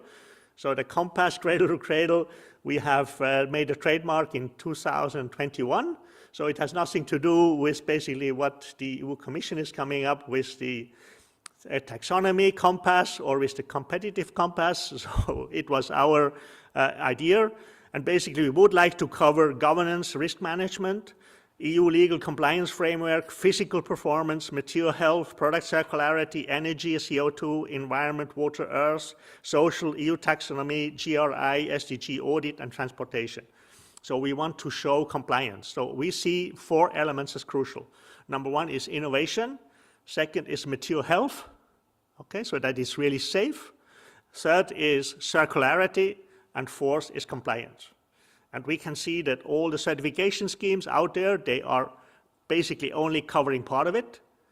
We need to find a way where companies can really give this to third parties so that they can be in compliance. So we are ISO 9001 certified, and this is implemented as being impartial. We are waiting till the EU is growing to set up the accreditation system, how they would like to have it for the digital product passport, but we are basically ready for this. How do we work within projects? So we start with a workshop. We have a reference model, cradle to cradle, with 18 points, because it's a tricky thing to go circular, as we have heard this morning. Basically what we are offering is after the workshop, if the company says, oh no, this is not what we are designed for, we need to quit, so they can have a pull-out option. We had one case where the outcome of the workshop was your machinery technology is not able to produce products for circularity. Quite a dilemma for the industry, okay? So if the agreement is, okay, we move forward, we call it innovation as next step. So we're talking here about the supply chain domino knowledge transformation. Why is this? First, it took us about 5 years to develop projects. I would say it's far too long. How can we speed up the process? You see the cable car in the back. So we take the entire supply chain in the cable car, we move up the mountain, and we tell them what we would like to require, what kind of innovation we would like to require, and once we end up at the top, everyone knows and can start prototyping. So we are reducing it to 12 months, speeding up the process. And if they really would like to go forward, they can start that we can basically issue and work on the digital product passport, Compass Cradle to Cradle. So we need tools to do this. So one tool is a toolbox Cradle to Cradle. How can you really basically enlarge the products that basically fit into this concept? So we have used this toolbox integrated with the current supply chain, for example, for fragrances, for adhesives, for textiles, for fashion, for ceramics. So you can integrate from the manufacturing a huge number of materials, of products, whatever you're looking for, and you can integrate into the digital product passport Compass Cradle to Cradle. Why a compass? The passport alone is not sufficient, because you cannot illustrate basically an orientation, a differentiation, which is crucial for industry. And with our basically methodology, I think we can really show this. And we want to do this very dynamic. not static like most like certifications, because it's not really defined by legislation right now. It's in the process still going on, so you need to be flexible. And the second element is companies, they put a lot of efforts into sustainability, and once they have it, it's there. But you cannot wait for 1 or 2 years for the recertifications to make it really public. Okay, so this we want to build it dynamic. The second one is basically a network management supply chain. We have here one biodegradable and polymer, which we started 2011. And in this network, there are now over 100 companies included. So, and you need to manage this, okay? So it really goes into the entire supply chain. It goes in, basically the manufacturers do it, it goes into the use phase, and basically you need to close the loop. So this is our reference model, cradle to cradle. Quickly to repeat, so we're looking into the supply chain, tier 1, tier 2, tier 3, tier 4. We're looking into production, so we're making audit site visits. We are auditors. We're looking into the product design. It's about innovation, making products really material health, safe, and circular. We're looking into marketing and business models, so our basically marketing needs to be based on science, okay? And business models, that's the tricky thing. How can you really create the business models which is really economical feasible? Then you need to consider the consumer use phase. That's the tricky stuff. And then integrate the take-back concept and closing the loop. And how can you close the loop that it doesn't even land at the recycler? How can you basically integrate the value of money back into the supply chain and back into the entire network of companies who were contributing something in the services they have done? So, and this is what we are doing. Consumers, maybe you know, I'm from Switzerland, so Migros is one of the big retailers, the biggest in Switzerland. So we are experts of Migros. We are evaluating all their near non-food products, or their M-check for material health and circularity. There are now a couple of thousand products already evaluated, and we are evaluating them for the consumers, so we understand what this really means. We have as well an understanding on the suppliers, because these are thousands of suppliers who contribute. They understand this message with the M-check with 5 stars. Very easy to understand. Okay, so I have been, and the company has been awarded over 30 awards the last 4 years. So even though I'm 30 years really basically on stage, and quite incredible, because it's really moving now, because the topic is really hot, okay? So, and that's why I decided to write a book, okay? Because to give something back, I would really like to give something back. A book basically for managers, tools, examples, and for students who are studying economics or design. And there are 60 case studies in the book. There are dilemmas in there, David, Goliath. There are a lot of startup situations in the book, and it's called From Rebel to Radical Innovator, Leading the Transformation Through Circularity. I will leave a couple of copies here on the first table. You can grab a copy. Everyone, I don't have for everyone, but I have a couple. And if you would like to purchase an ebook, you can purchase for around €7. Okay? So this is my talk. If you would like to get in contact with me, here are the contact information. Thank you for your attention. And if there are any questions, I'm happy to answer.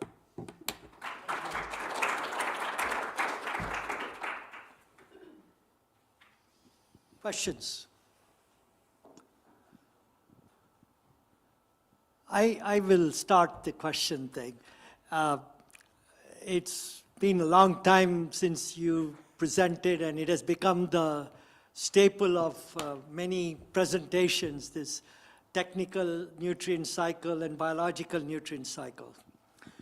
In Europe especially, for standards development, the requirement for recycling, organic biological recycling, as well as for the technical recycling, they expect that the output must go into a product. I mean, that's how the standard is written. Therefore, they are saying that in biological recycling, the output, which is basically CO2, must go into a product, otherwise it's not considered recycling. Can you comment on that? Because biological recycling is already closed loop, but there's a fundamental difference between the two, and that's all being mixed into one. And you're from Europe, so I'd love to have your comments on that. So there's a huge dilemma in this, okay? So if you are basically producing products, you need to have color, you need to have a lot of chemistries. And if you're going into a recycling system, yeah, you have a problem. It's contaminated, okay? So you are basically downcycling. So, and how basically to find a different direction. So we have had projects where we've found solutions. In the textile industry, there are many for the biological cycle, but we have the dilemma of the authorities who are not approving this. Because if you are just doing textile recycling in cotton, the quality is not really material health safe, to be honest. We had another project, maybe you are here in Germany, for the brand Frosch. I think most of you know the brand Frosch. It's a cleaning detergent. We have developed together with Frosch the packaging of a pouch, the flexible pouch. So it has won the German Packaging Award 2021, and it's now millions of pieces are in the shelves. And this is a monomaterial solution for flexible packaging. It's really very revolutionary. You have the yellow bag in Germany. So basically the selecting system in Germany can sort this packaging out, and they bring it into a closed loop. The printing issue with the label was solved that basically you can scrub it off the printing. It's like a second layer. So the main material is 85%, it's transparent, and you can basically put it in a technical cycling, mechanical technical cycling, without any loss of quality. The third example I would like to name is Napapiri. It's a polyamide 6 garment solution. This is a chemical recycling done by Aquafil in Italy and Slovenia. And this is a very good example, basically, with the colors and everything and the closures, like zipper and so on in fashion. You can depolymerize, it's being really done, and you can basically get some completely new polymers and make some new textile yarns out of it without any downgrading. Any questions? I want to ask you another question, since we have people from the Europe and EU.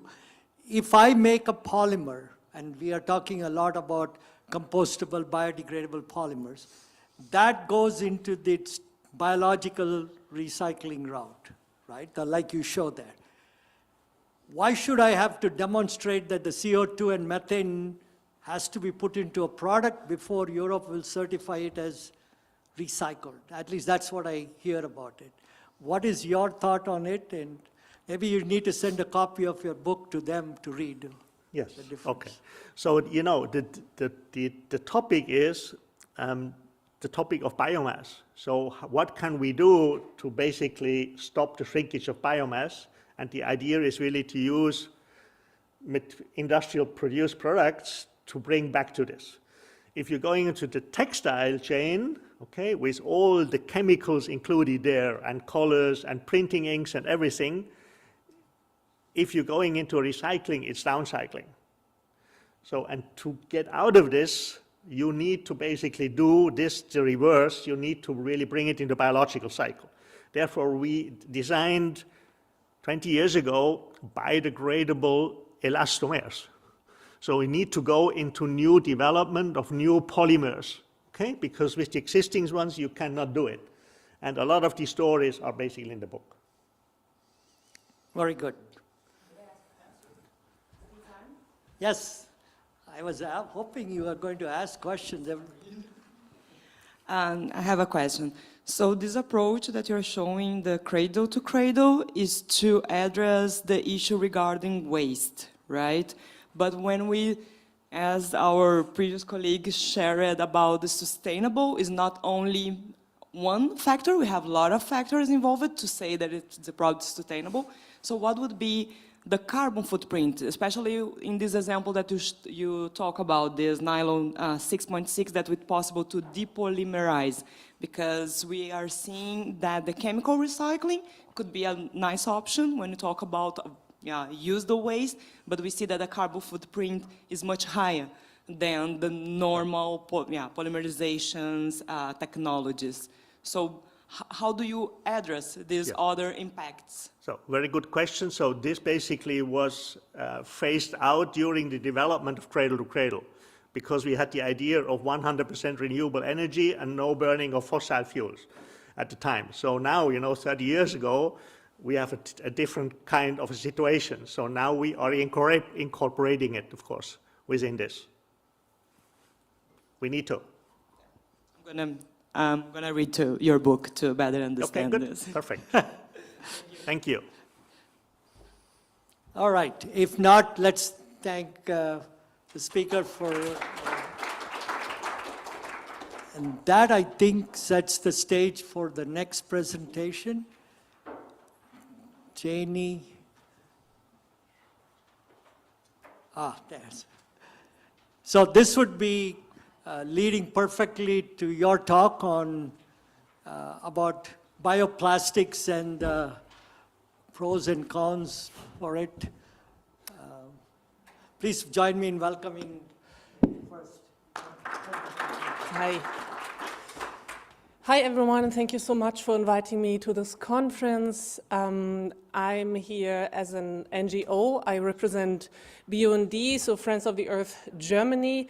We have about 607,000 members in Germany, so we are one of the biggest ones. And I work there as a senior expert for circular economy, and we have also written an extensive background on bioplastic that focuses on packaging, and I will represent the main features of it and what we think about it. I think you know this. I still wanted to give you some facts. The market is actually really small, but it will increase, and we also have really high projections. Some say that 1/3 it could increase, for example, for PP.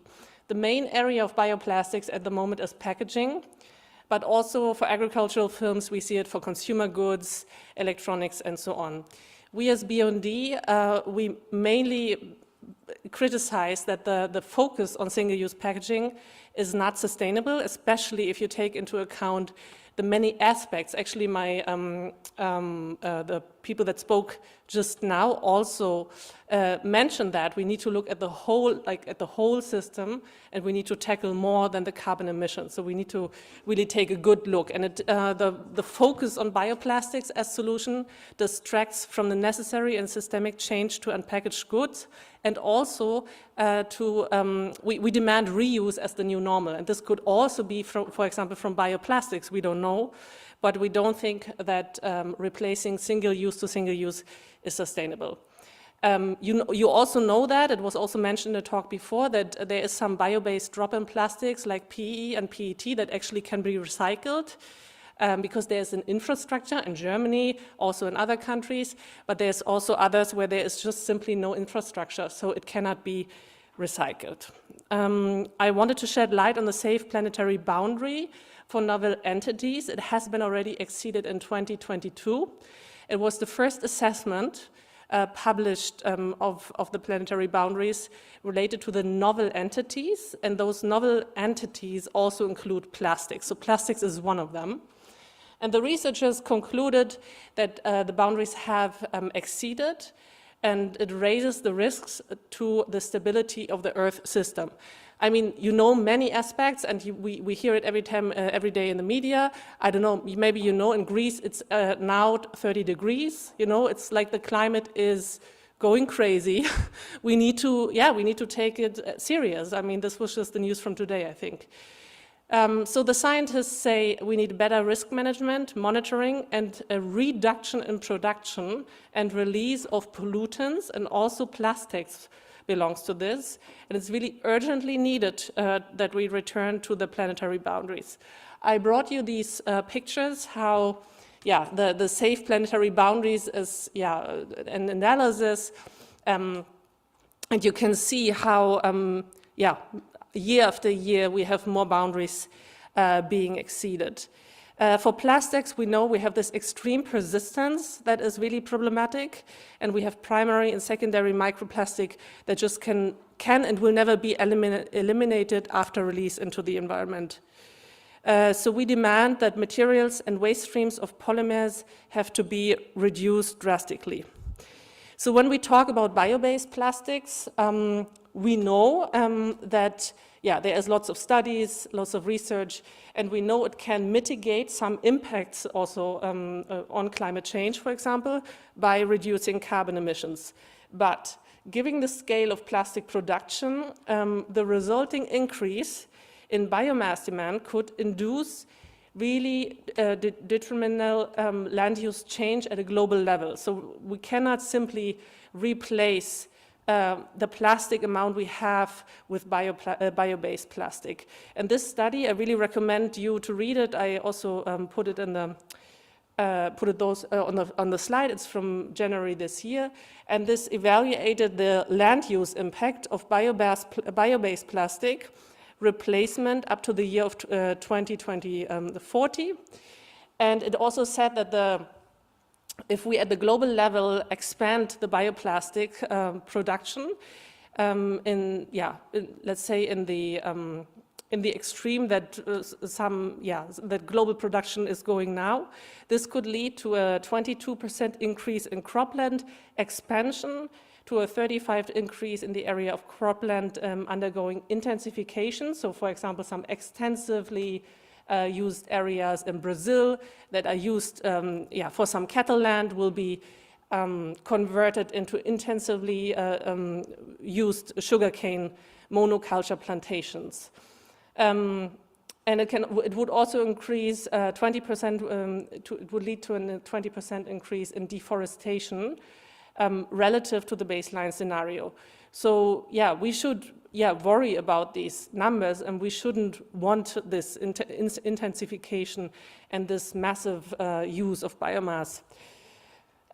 So the researchers say that the amount and the magnitude of this land use change depends also on the trade technology and integrated alternative products. Also means, for example, can we change to reuse, not only single to single use?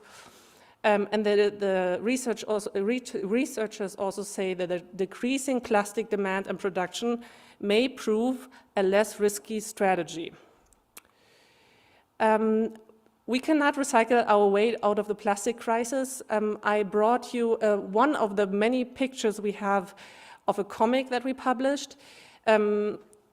What we mean with this is this Uber, Federal Environmental Agency in Germany, they published this extensive book on the limits of circular economy. So there's many limits. I can really not go into detail because I don't have so much time. But we converted this book into an easy to understand comic. It's only in German, I'm sorry.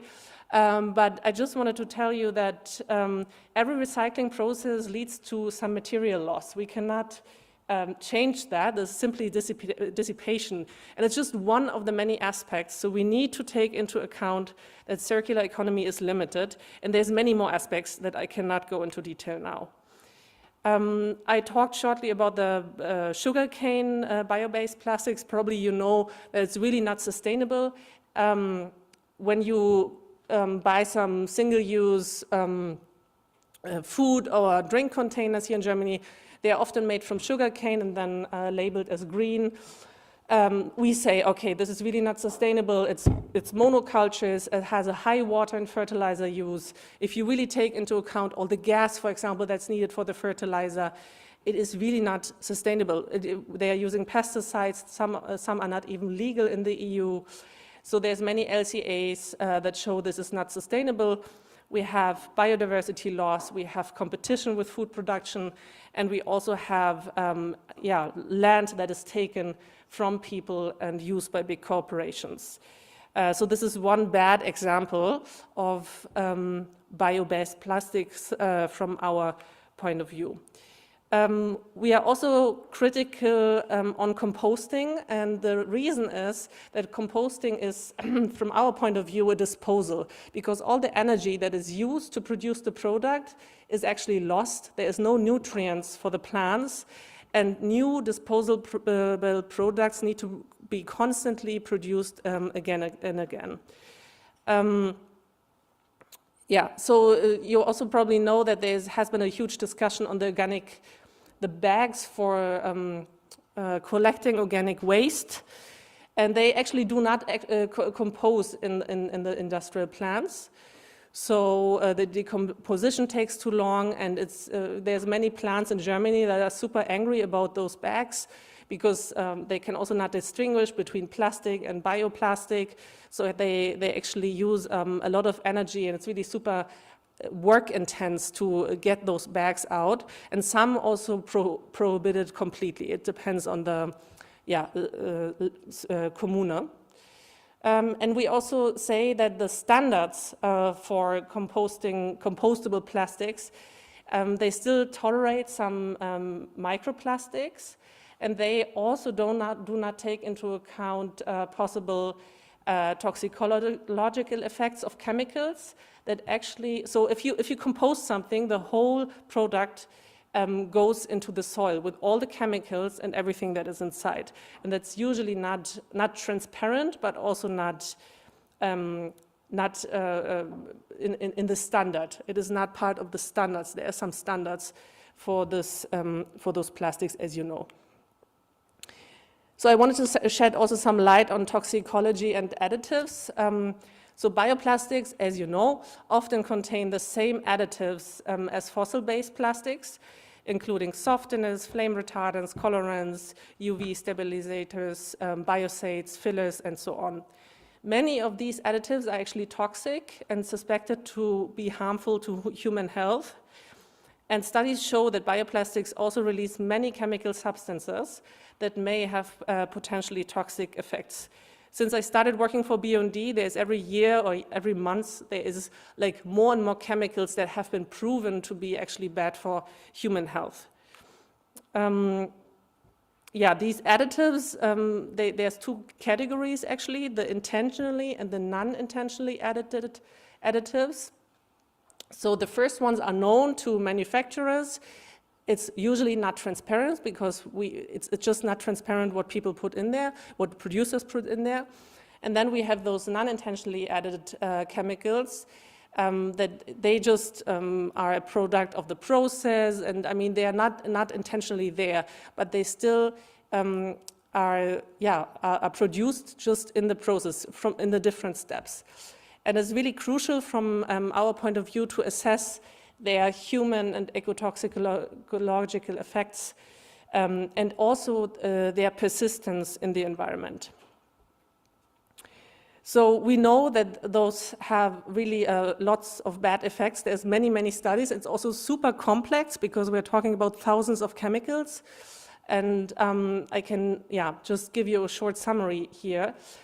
So there are studies that prove that it's acute toxicity, we have mutagenic stress, we have carcinogenic effects, we have oxidative stress, and we have lots of endocrine activity. But it is very complex because we have thousands of chemicals. You have different methods to do these studies. And the majority of these plastics, actually, no matter if it's fossil or bioplastics, they actually contain those chemicals. But I want to also tell you something positive because it's hard to always criticize. There's also studies that say that in both groups, about a quarter, so 25%, a quarter to a third, okay, so 25 to 30%, there is samples that show no or very few toxic effects. So yeah, this is a positive light, and there is some studies that also show that. There's also studies saying that thousands of substances actually leach and can enter the food and the environment. So we always need to take this into account. There is a really recent compendium that 1,200 chemicals at the moment are known that are used for food packaging, and they can migrate into food. We have published a fact sheet. Unfortunately, at the moment, it's only in German. We will probably also publish it, translate it into English. But those chemicals are most of them are actually bad for human health. So it is important to think well what you want to use, especially in food, but also in any other plastic, where the chemicals actually can migrate into the environment. So we have many demands for toxicology. It's also, let's say, I also want to give you a positive lookout also, because there's obviously lots of work being done. There's also very smart people working in research groups, and they have developed biotest batteries to assess those different aspects. And it really makes sense to get into detail and read all those really good studies. So there's a wide range of testing methods and test batteries. What actually is suitable for testing this? As I said, it's very complex and difficult because it's so many different chemicals. And we demand, there is some really good work done that's available, and we demand that these biotests that prove to be useful, that they should be mandatorily applied actually on basis of the precautionary principle to actually test those products that actually can go into the environment and also come back to us and our health. And here's the positive aspect that I mentioned. Zimmerman et al., they did really good work, and they were the ones that found also a selection of plastics with chemicals that have less toxicity, and this could be the basis for a new generation of low toxicity and environmentally friendly plastics. So it exists, but we also know we should know what we are using, and we need to know what's inside. We as BUND say, first of all, we need to produce less plastics and avoid unnecessary plastic, particularly in the packaging sector. We can also, reuse systems are good. It means you don't produce single use all the time again and again. So I was asking myself, why don't we have a good bio reuse system instead of lots of bio single use, not systems, but packaging packages. So what we say is that we definitely reject the production of raw materials, on non-sustainable, especially designed areas for plastics. So all the bad effects like deforestation, conversion of extensively used land to intensively used land, all of this we say it's just not sustainable. What we say is that sustainable production should only be achieved through the use of raw materials that actually arise regionally as certified byproducts. So, for example, some cooking oils, and for the agricultural residual materials, we say that they are actually very crucial for soil health and the CO2 storage in the fields, and they should not be used for bioplastic production. From BUND side. We as BUND also say it's greenwashing if bio-based plastics actually shed a good light on plastics, on conventional plastics in avoidable applications, especially, and I think this was also mentioned before, when we have only a small percentage of bio-based raw materials in a conventional plastic product. We also say that we need consumer-friendly and easy-to-understand communication regarding the actual bio-based content, and we also demand independent standards and certification to actually ensure transparency. I think it's for us, it's really important to to have consumers trusting also labels and transparency. And I think we should work actually together for this, that people trust the labels. And that's why we want really transparency, and we also are asked by many people, what is actually green or ecological? What do we recommend? So we need really a transparent and independent good label. It's also important for us because we also want to say something, and we want to say this is transparent. So on the point of biodegradability, we have also some demands. We want a general ban for packaging because we just think it's, as I said, disposal. We don't want packaging to be disposed and always having single-use produced again and again.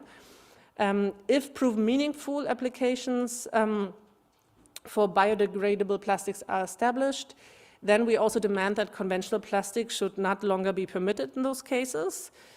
But what's meaningful is actually a discussion we need to have together. We also demand that they must legally contain no additives or only non-problematic additives. And we demand full transparency. I already explained that.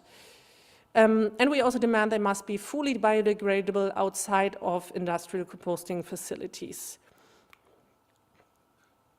I only have 24 seconds. How strict are you?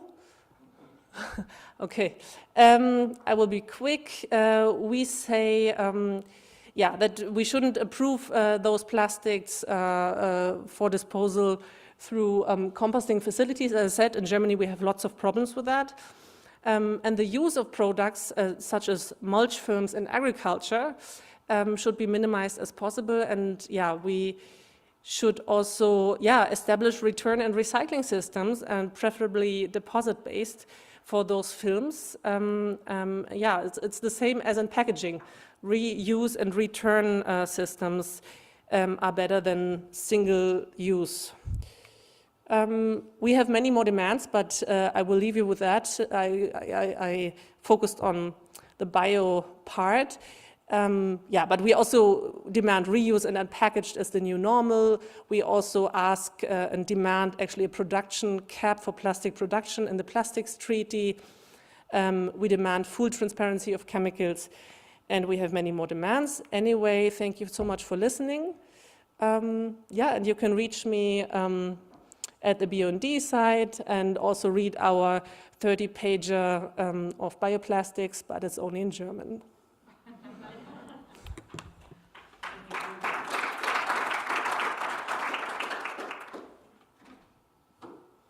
Wow, questions?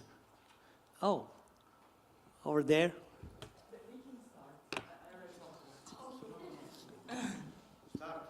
First. We are equal here. Yes. Thank you for your presentation. I think it's a very nice view for the future where we want to be, but I believe we are still far from that. And I think everyone agrees that there is no silver bullet. There is no, good chip and that provides only good properties and good impact for the environment. So I think here we are talking about biopolymers and bioplastic, first to address the defossilization of the industry. But for that, we are talking about bio-based polymers, and for that, when you talk about plant-based, for sure you're going to use more water for that because you need to raise your plantation. Or when you talk about biocompostable, you're also to address the waste. You also mentioned that this would not be the right choice. So I would like to hear from you, considering where we are and the time we live and what we have available, what would be the best choice? Well, I think you said before there is no silver bullet. I do think plastic will be part of the solution, but we don't think that we can produce plastic in those amounts that some industry is projecting it. So we cannot have this big growth if we want to stay within the sustainability, like in the planetary boundaries. We need to assess we will need some bioplastics, but we should not use it. We should use it wisely. And we definitely think that we need, of course, a defossilization. But when you talk about bio-based plastics, it is also very fossil if you use lots of fertilizer, pesticides, and so on. So we need to be actually, depends on the raw material, is it actually sustainable? So we as BND think it's part of the solution, but we don't think that we need so much. And we should, as a society together, and also with laws, say, okay, this is what we need it for, and this is also safe plastic. And then some plastic will come into the environment, and then we want it transparent. I think it makes a lot of sense from that, but I think we need to discuss together. Thank you. A consideration. First of all, I read an article similar of what you quote for an Arizona University that say the same. If all the plastics will change to bioplastics, we will have a problem of land use. But it is a tricky, because all the bio-based plastic company will be happy about it. But I think that it will not the right forecast. I'm not in favor of what you say or whatever, but I would like just to say, for the testing point of view, in two important points. First of all, microplastic production on compostable product is against what the test method permit. Because the first step about compostability doesn't permit microplastics. If you read the standard, you can get easy. It is easy, and it is mandatory also in the PPWR that the new standardization working group on the revision on the compostability will evaluate also the microplastics. I think that it could be good also for you, that point. In the PPWR, there is this specific mandate. The second point is about what you say about the ecotoxicological effect, toxicity effect. Take attention about that point. When you speak about food contact material, and here bioplastics are a plastics food contact material, all the material must be in the positive list of the European Commission regulation. It means that was already evaluated for toxicological point of view, and therefore for the human health impact. Also the NIAS that you told about are mandatory in the evaluation on the plastic food contact. What does it mean? That if you have a compostable product that contains NIAS, must be already evaluated if you would like to be in compliance. It's something that is a connection between sustainability and safety. It's evaluated by EFSA and in the future probably by ICA. It is a very important point. If you think, for example, that in the past the compostability world was the first one that banned the PFAS. It's an important point. That's but let her, okay, go ahead. Thank you. Give her a chance to answer the questions. Thank you Please so much. Go ahead. So to the first point, there is different standards for the composting standards. We have them all in this background. It's in German, but there is different standards, and they say it's a certain amount of days, and then it's 90 or 95% of decomposition. So it does tolerate a rest.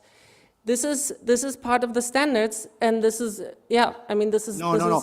The limit is right. 1%. Yeah, I mean, there's a disconnect. Actually, the standard does not allow that. It is different, but that we can resolve. So my question to you, following up on that, would be, if that is clarified, that there is no permission for 10% of non-biodegradable material to be included, would that be, I'm not saying you got to accept it, but would that be reasonable for you to consider again? Sure. I mean, we in this background, we said we have these 4 or 5 standards. You know, there is DIN and EN and we just identified them in detail, and we said, okay, this is not as good as we say. The chemicals are still not assessed, and we still might have some microplastics, and as this we cannot accept it in the environment. So if there's a new standard without microplastics, we will evaluate it again. I mean, we are not a research institute. Sure. We look at all the research, and then we have an opinion, and then we talk to our members and to politics. this is what we do. So So if I then were we to- would be interested to see that standard. In this, we only talked about those. No, This is what we so if I were to summarize, and this is for both, because I know where everybody's coming from. I'm not in Europe, so I can make this statement. If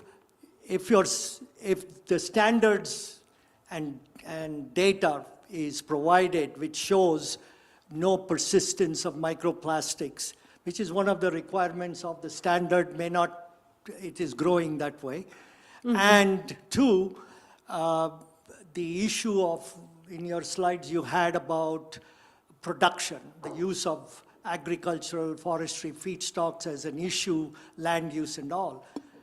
If data, this pure math data is shown that if you convert all of the plastics materials, not fuel, all the plastics used today, 400 million metric tons, and converted it all to PLA, the amount of arable land needed is less than 5%.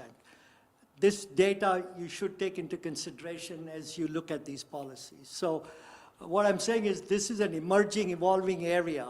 There's a lot of new developments, new science-based articles and support of that. And your comments are absolutely well taken where you say chemicals should not be there and all, and that should be cautionary to people using it. But would that lead to a more, I would say, a framework where you can review and not reconsider, but look at what your thought process is today in the light of what is happening now? I mean, of course, we will review this. We say LCAs should include everything. We need to look at as a whole, and we don't say plastic is bad. We just say how it is used now with those standards that we analyzed there, and with the 1,200 chemicals that I identified that are still there. We criticize it for health and environment, and we reassess and look at it again happily. I mean, that's all. I have one last question. If there's nobody else, I shouldn't be the chairman, I should be there. Oh.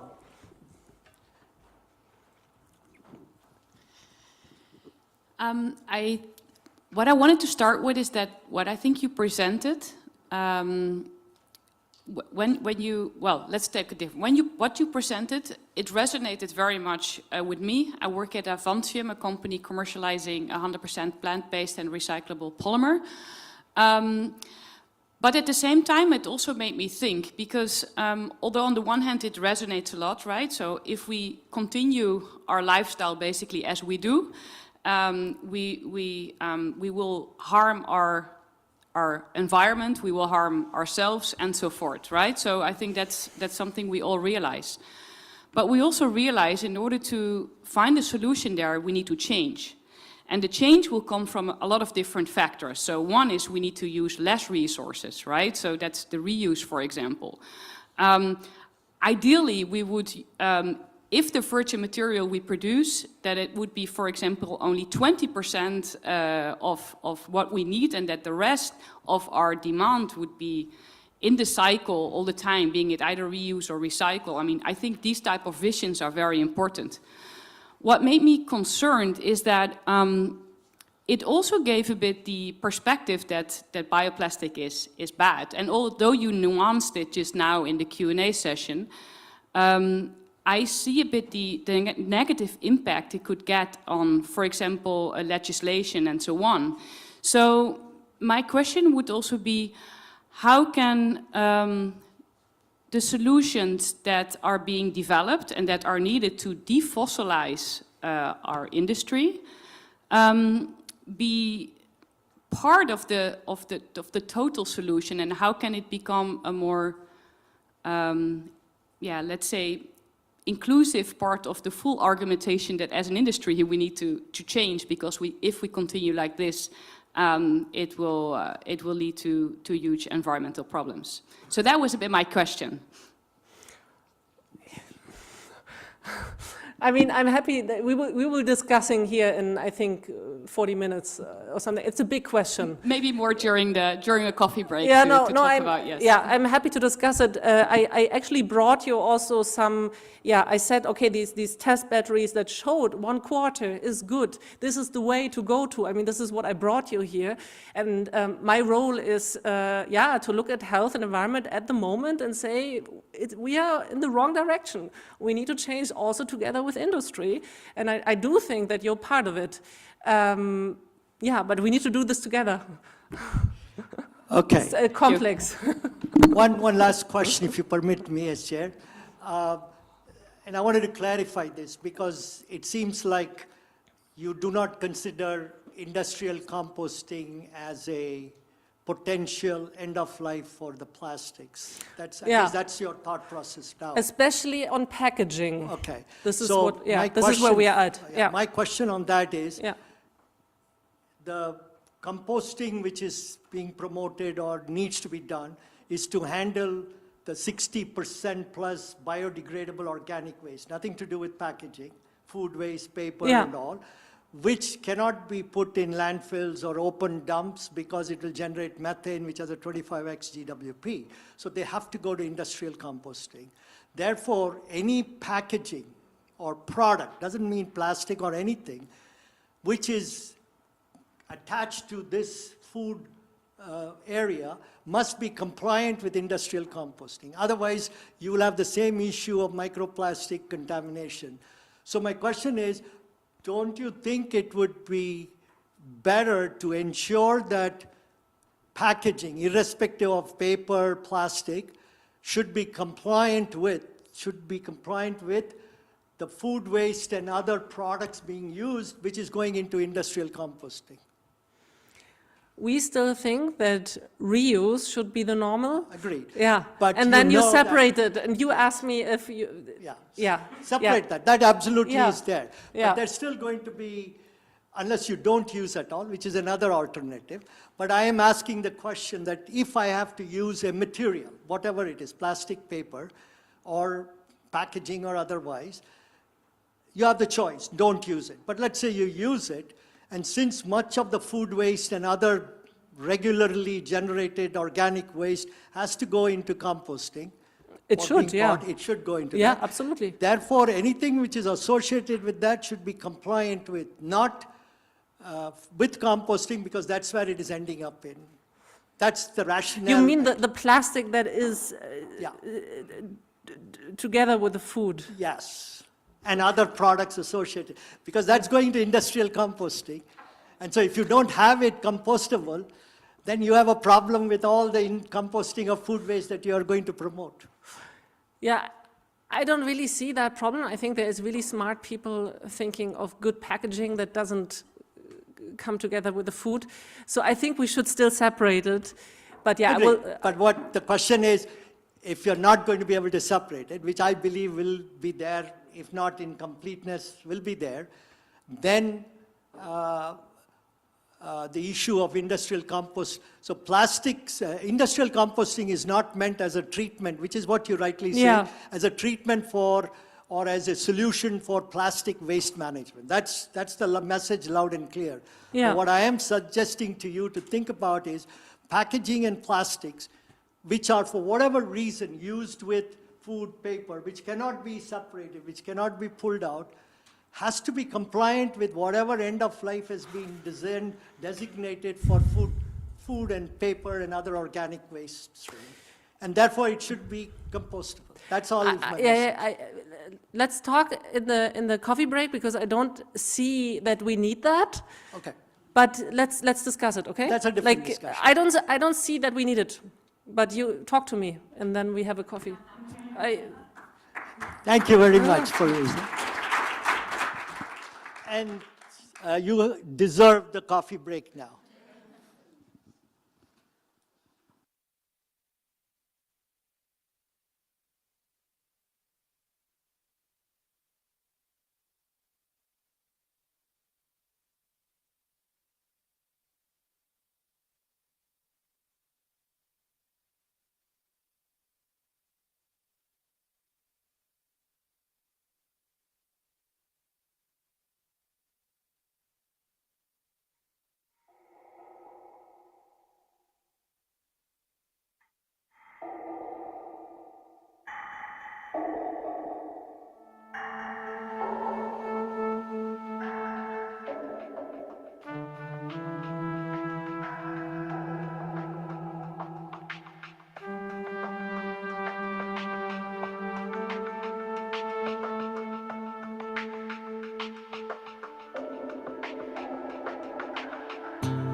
Okay.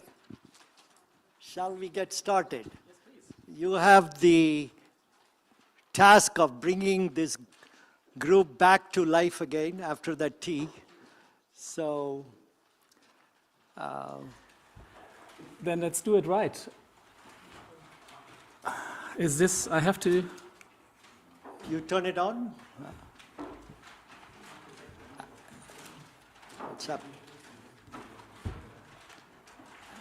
Okay, get this group back to life. I'm the right guy for that task. Let's tell a joke to get your attention. This one is from Stephen Colbert on The Late Show. Are you from the States? Are you from the US? From the US? I hope I don't trample on your feelings. It's a joke about Americans. I've been hammering everybody's feelings. Okay. So Stephen Colbert on The Late Show says, we Americans, sorry for everybody, it's just a joke.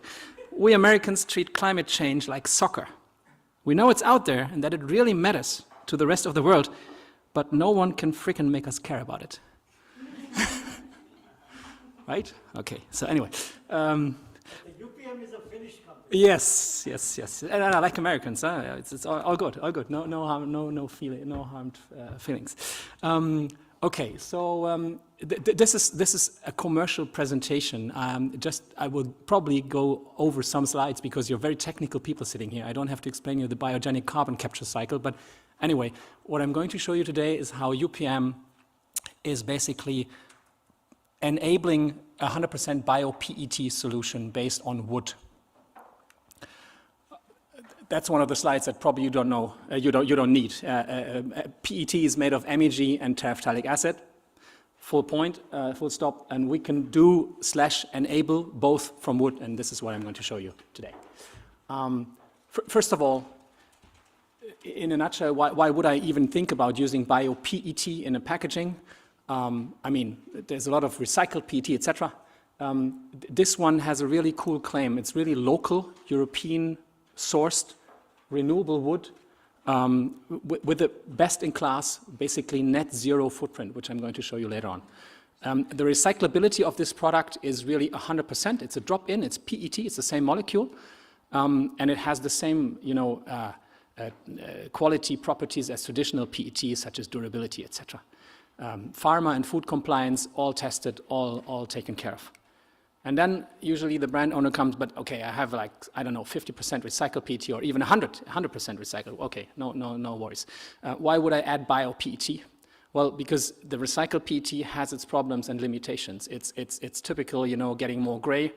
It has breakages, brittleness in the bottles. For example, we're talking to refill systems all over Europe, and they say that if they use rPET in their bottles after so much refill cycles and cleaning procedures with caustic soda, 60 degrees, 15 minutes, etc., the breakage is earlier with recycled PET.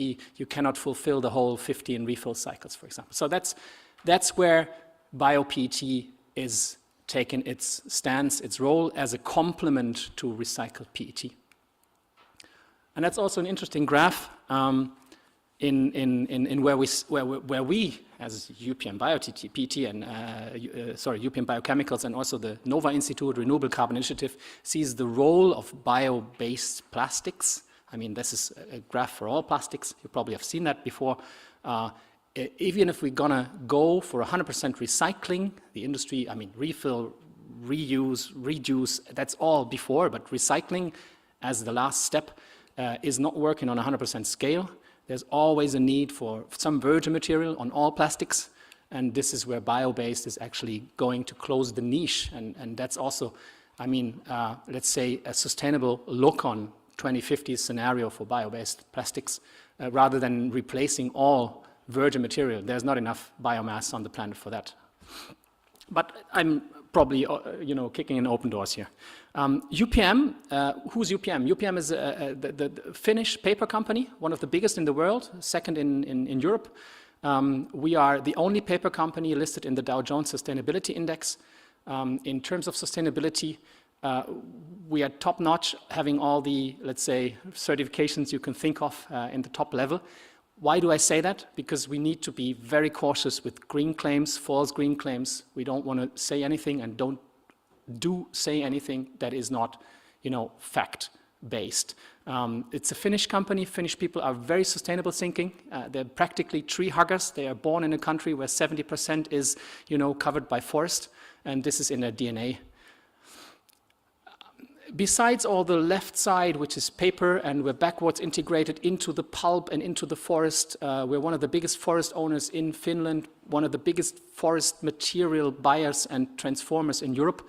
UPM is basically becoming, and we're doing a rebranding as we speak, a materials company. So going away from the classical paper, image, going into other materials. This started with UPM biofuels already 10 years ago, where we produce biofuels, biodiesel, basically, based on a side stream of the paper pulp production, tall oil in Finland. And this is the part which is going to help us for the terephthalic acid, you will see later. And then there's UPM Biochemicals, the new kid on the block, which is my employer, a German company that is producing bio-MEG based on German forest material. This is the factory in Leuna. 1.3 billion euro investment in a 22 football field size factory, refinery, the biggest construction site in the chemical industry in the last 3 years in Europe. What we're doing here is converting 100% wood into four and a half, let's say, different chemicals. So we're using everything from the wood. There's basically no waste. And we're ramping up this factory as we speak since January 2025, probably having the first commercial volumes coming out in the second half of this year. Capacity 220,000 tons of biochemicals. Okay, how do we do it? We take beech wood from German forests. We convert all the cellulose, all the hemicellulose, all the lignin into chemicals. Only 1.5%, which is the bark practically of the tree, we cannot convert into chemicals. We convert, very simply speaking, I hope this is the laser pointer, we convert the cellulose part into the glycols. Glycols is the major output. It's basically, you see 45%, so around about 100,000 tons of monoethylene glycol coming out of that factory. We convert the hemicellulose into C5 sugar that is going into sweeteners, for example, xylene, xylitol, chewing gum, etc. With our customers, not ourselves. We don't produce that xylitol. And then we convert lignin into so-called RFF, renewable functional filler, which is a replacement for carbon black. And all those chemicals have a basically net zero to negative, accounting for the biogenic uptake footprint. So in comparison to their counterparts, extremely well placed. Now to the raw material, this is the interesting part because this is really something that has never been done on this planet, to convert wood into monoethylene glycol. We use wood really around the factory in Germany and vicinity closely, close to the border in Poland and Czech Republic. You see this circle going on to the right. We're focusing on the beech tree because the beech tree is the dominant tree in the Central European forest, the dominant, hardwood tree in the Central European forest. We need hardwood because of the chemical, composition of it. We have a 100% certified policy, so we only use FSC or PFC certified wood, zero deforestation, of course, and this is a true second generation renewable raw material. So it's not a used cooking oil, waste stream, whatever. This is growing as it is, needing, is not eatable. You need no pesticides, no waters, etc. Then what we use is the parts of the tree that the furniture industry is not using.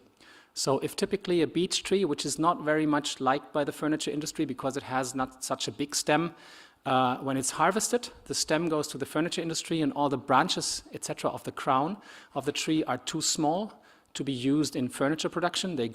Part of it goes into parquet or something like that, or plywood. But a big chunk of that, 60 to 70%, is nowadays going into burning. So it's, the pellet industry or the small logs for your chimney at home. And we have, nothing against your romantic evening in the fireplace in front of your chimney, but we just think that we can do better and convert part of that into sustainable packaging, textiles.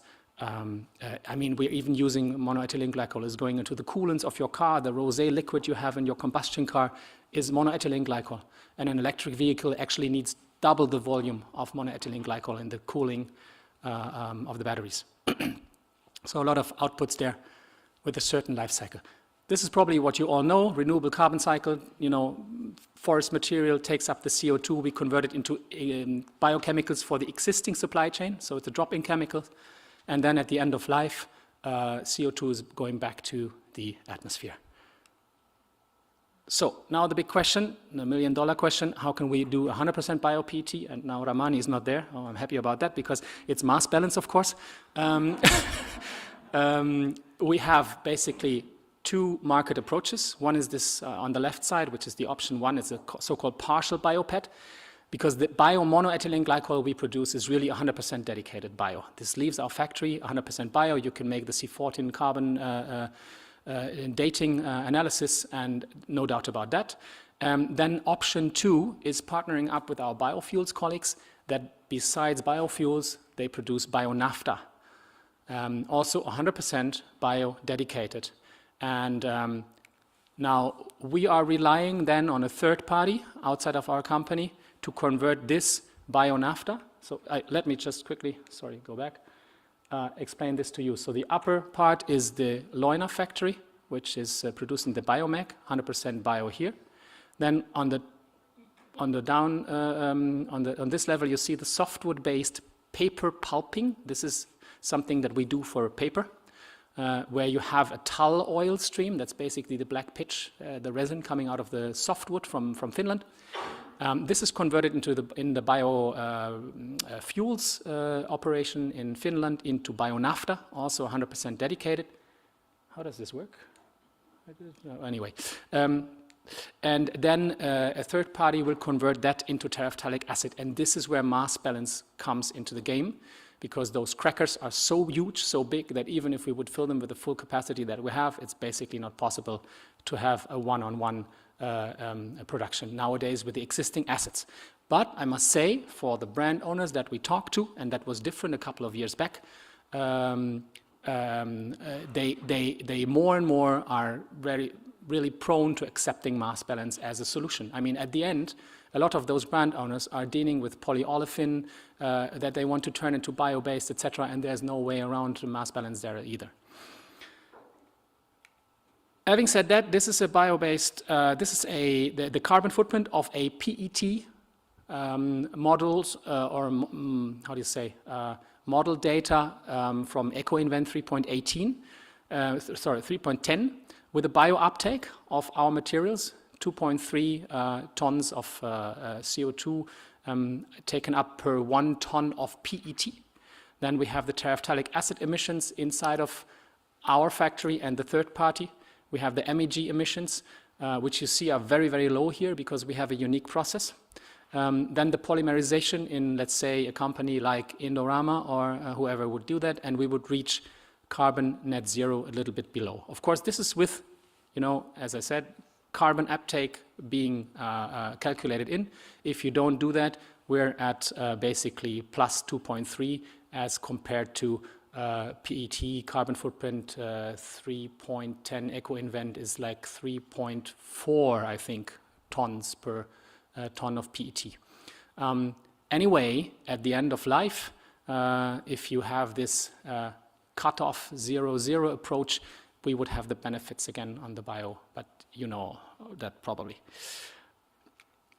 Okay, mass balance, let's not talk about that. This is for customers that don't understand that concept. There's this image again with the electricity market and how basically the main message is that your choice supporting mass balance contributes to a sustainable transition, which we all hope that it's transitionary, as in the future there might be more bio-based let's say, material available on the market maybe we can get a dedicated run, but we don't see it for the next, let's say, 5 to 8 years happening.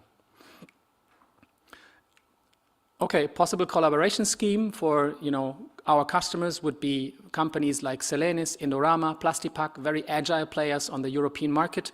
We deliver, or let's say we deliver MEG, we organize the terephthalic acid side to them, and they produce bio-PET and get that basically in the existing supply chain. So the cool thing here is really that it's a bioplastic, that's a drop-in, and that's an easier decision for brand owners to accept that. We have done successful trials. The left one is a shoe sole. That's the MEG part. That's polyurethane for Nike Air. You see the mineral water bottle there. That was for the food contact application. You have the fleece pullover here from Vaude brand, the famous German Vaude brand. On the right, this is Bormioli pharma bottles. Pharmacopoeia approved. They had done leachables and extractables, and everything turned out even, they said, better than fossil PET. So there's no worries about that. And that's it, basically. Open to your questions.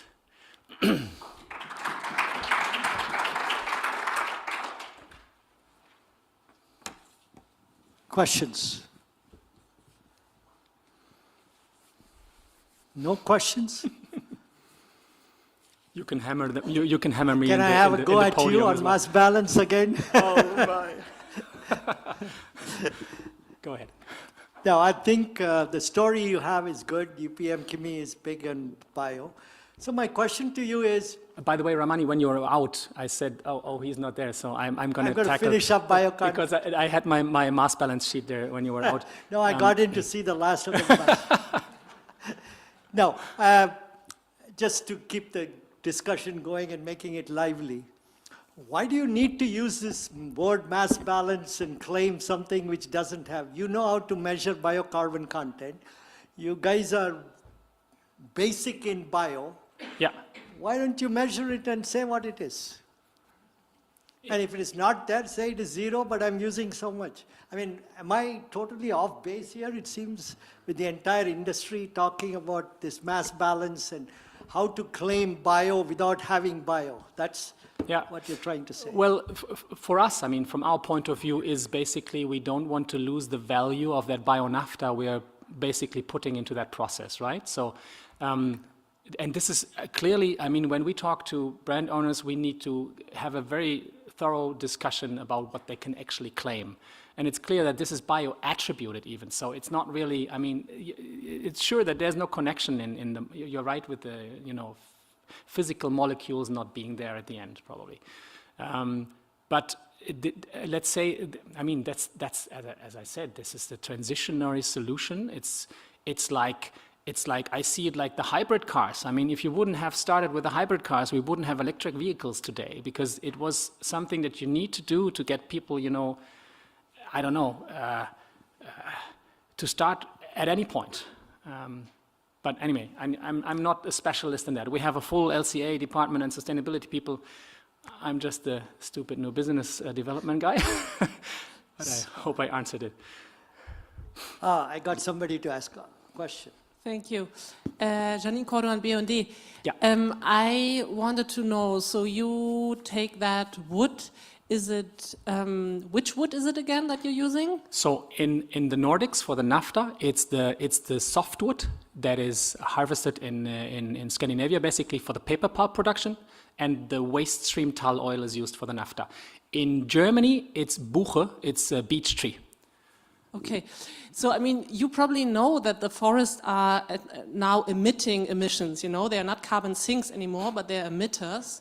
So I wonder how you incorporate that in your whole accounting system of carbon neutral and carbon negative and so on, because you've probably read those, I mean, these reports were quite big in the media, that we actually shouldn't, we are taking much too much wood out of the forest. Okay. So I'm asking about that sustainability aspect of that.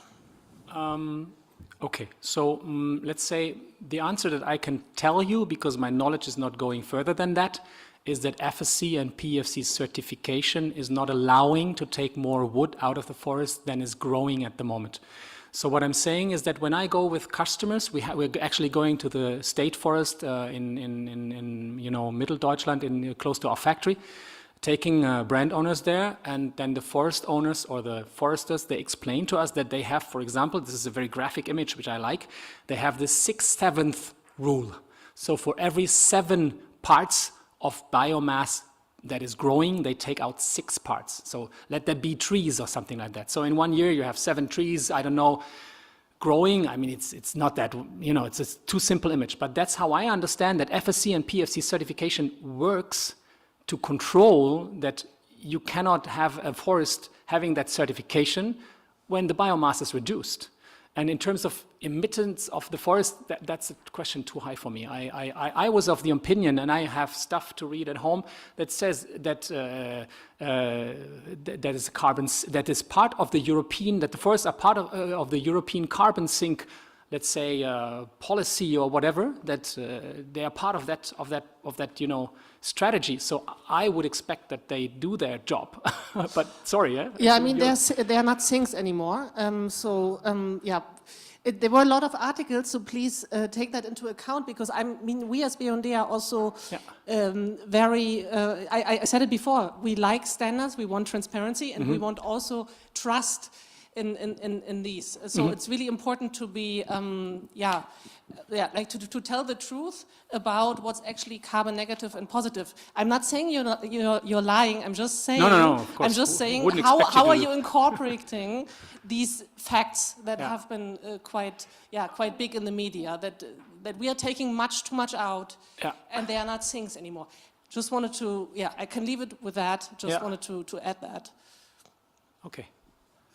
You have a question. Yes. Do you mind if you go to the slide of the LCA part where you're showing the carbon neutrality? Yeah. Yes. So if I look at this, for me, it's cradle to, I assume, it's cradle to gate. This is cradle to gate, simplified, yes. Yeah. So if you're showing this and you say it's carbon neutral, for me, it's a little bit tricky to accept it, because you have to include the end of life.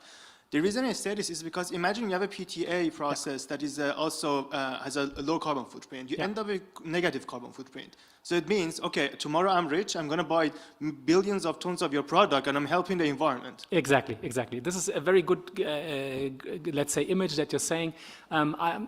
We are internally speaking about the fact that you cannot buy a pallet full of Adidas shirts from, I don't know, put, you know, bio-based and put them into your cellar, and then you have so much carbon stored there. Okay, all good. This image is also, I mean, we have an LCA cradle-to-grave fully done for several applications. This is just a presentation that I use for several applications. So, I mean, this is just giving the idea of a cradle-to-gate approach. Really, I don't know, this is not even our gate anymore, it's the gate of Indorama, let's say. But of course, every brand owner, when I speak to them, I need to do the bottle, the tray, the textile, t-shirt or yarn or whatever. Fully understood. And this is nothing that we would publish on our website being, you know, this is, because we're not even selling PET. We're selling the monomers to enable this type of PET. It is very simplified, and here in this technical audience, I was also saying that this is, of course, incorporating, you know, biogenic carbon. I mean, it says probably at the down there. Of course, fully understood. Any other questions? If I can add on, because Janine asked you this question, that German data seems to show CO2 not being absorbed but released. And my story, what I've heard from both UPM and the Swedish forest industry, that for every tree you cut, you plant 2 trees. Now that is anecdotal. Somewhere there is a disconnect between that data and what you guys are saying, and it is very important to scientifically establish how many trees per acre you're growing, how many is cutting, because otherwise this is not a good sign of sustainability. I guess this disparity comes from the fact that, of course, not all forests in Europe are FSC and PFC certified. I mean, where they are not, you can probably do a forestry that is not sustainable, right? And that in the sum, I'm not sure. I'm just me guessing. Well, then that needs to be rectified. And Yeah, maybe she probably it's worth- knows. She probably. No, actually, I don't know because I'm not a forest expert. I'm really sorry, but on the next conference, I will know. I just wanted to say it's not only about the wood you take out, but it's also about the wood you leave. So it's very complex. It's a complex system. And I don't think it's only, we actually also don't trust these labels outside of Germany because there's also been misused. I'm just giving you this into the discussion, so please take it into account. We just need to look at it as complex systems. And let's try to get the data real and honest for everyone. No, that is, good take-home message for you. Yeah. There is a new standard in development in ASTM called Carbon Intensity Index, CI index, and somehow this equation is coming. So this is going to be a very important I'm sure we have issue. tens of people in the company working on that, full chain of custody in the wood until, back to the tree, etc. That's something that is primordial for us. I guess just cannot answer it for this project. Thank you very much. Let's thank Nick. Thank you. Okay, moving along.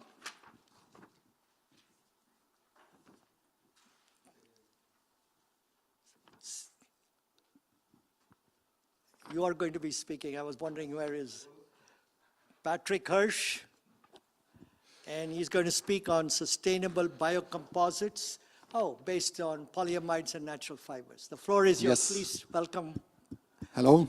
Patrick. I'm going to change topic a bit here, and we'll talk about bio-based polyamides. So this is a topic we are working on since many years, and we will see different applications now. Okay, so my name is Patrick Hirsch. I have a research group in this Fraunhofer Institute, which is actually, fun fact, quite next to the UPM facility in Leuna. So we are in Halle, and we have a facility also in Schkopau. So when I look out of my office, I directly see your facility growing and now starting to operate. And this is a good sign for us in central Germany, because we see this as a lighthouse of the bioeconomy in Europe, at least. Yeah. Good. So this is our institute. We are materials research institute, so we are really focusing on the microstructure of materials, not only polymers, also glass, metals, and other materials. And then, of course, try to customize the microstructure in order to gain different properties on the macroscopic level. Yeah. Good. And Fraunhofer means that we do applied research. So we are in the industrial scale. Fraunhofer is quite hard to get a Nobel Prize at the end, but we have the patents usually. So this is our goal, to get commercialized and commercial ready solutions for our customers. And this is what we are working on. And here, this is the site I already mentioned in Schkopau, which is next to Leuna. It's a big chemical site run by Dow. And we are placed directly in this chemical site and do research in pilot scale for polymer synthesis. And this was the talk we heard this morning about the PBS synthesis and so on. And we also do research in the field of polymer processing in industrial scale. Means the extruders and injection molding machines and so on, they all have the same size as an industry. Yeah? Good.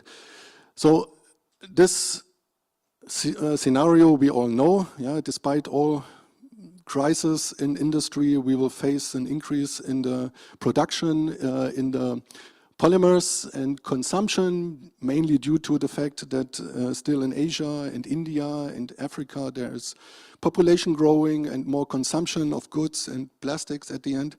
And this is also known, this scenario, so how to face these 1 billion tons per year in 2050. So we must come to a situation where we have, okay, this is going back, I'm sorry, where we have some part of this material coming from renewable resources.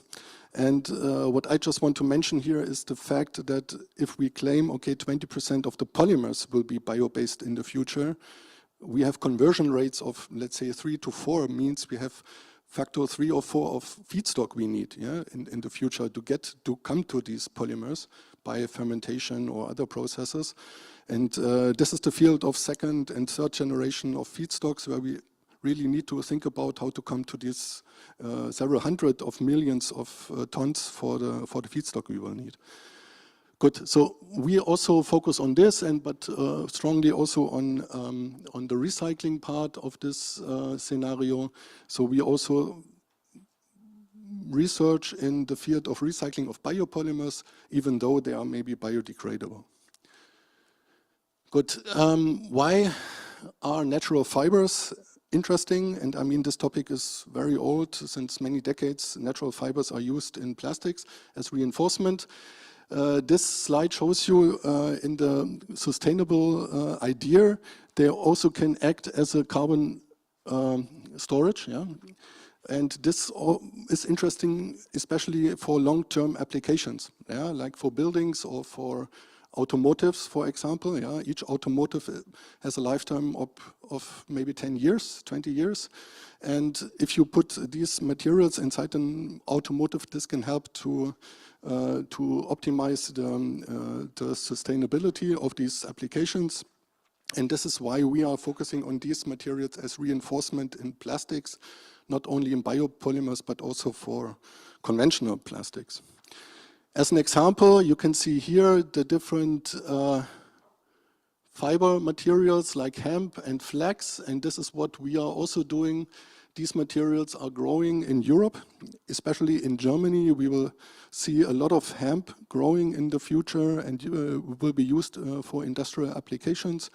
It's a plant which grows quite fast. It does not need much fertilizers and other additional things to grow and to be harvested. And you can see these numbers. So the brown area is the carbon captured inside of the plant. And the total CO2 balance at the beginning, of course, is positive because you need fertilizers, you need industrial processes to harvest and to grow these materials. So you do not come directly with a negative value into the calculation. Good. So here you see the scenario for the bio-based but not biodegradable bioplastics. And here we see that for technical applications, especially bio-based polyamides are quite interesting.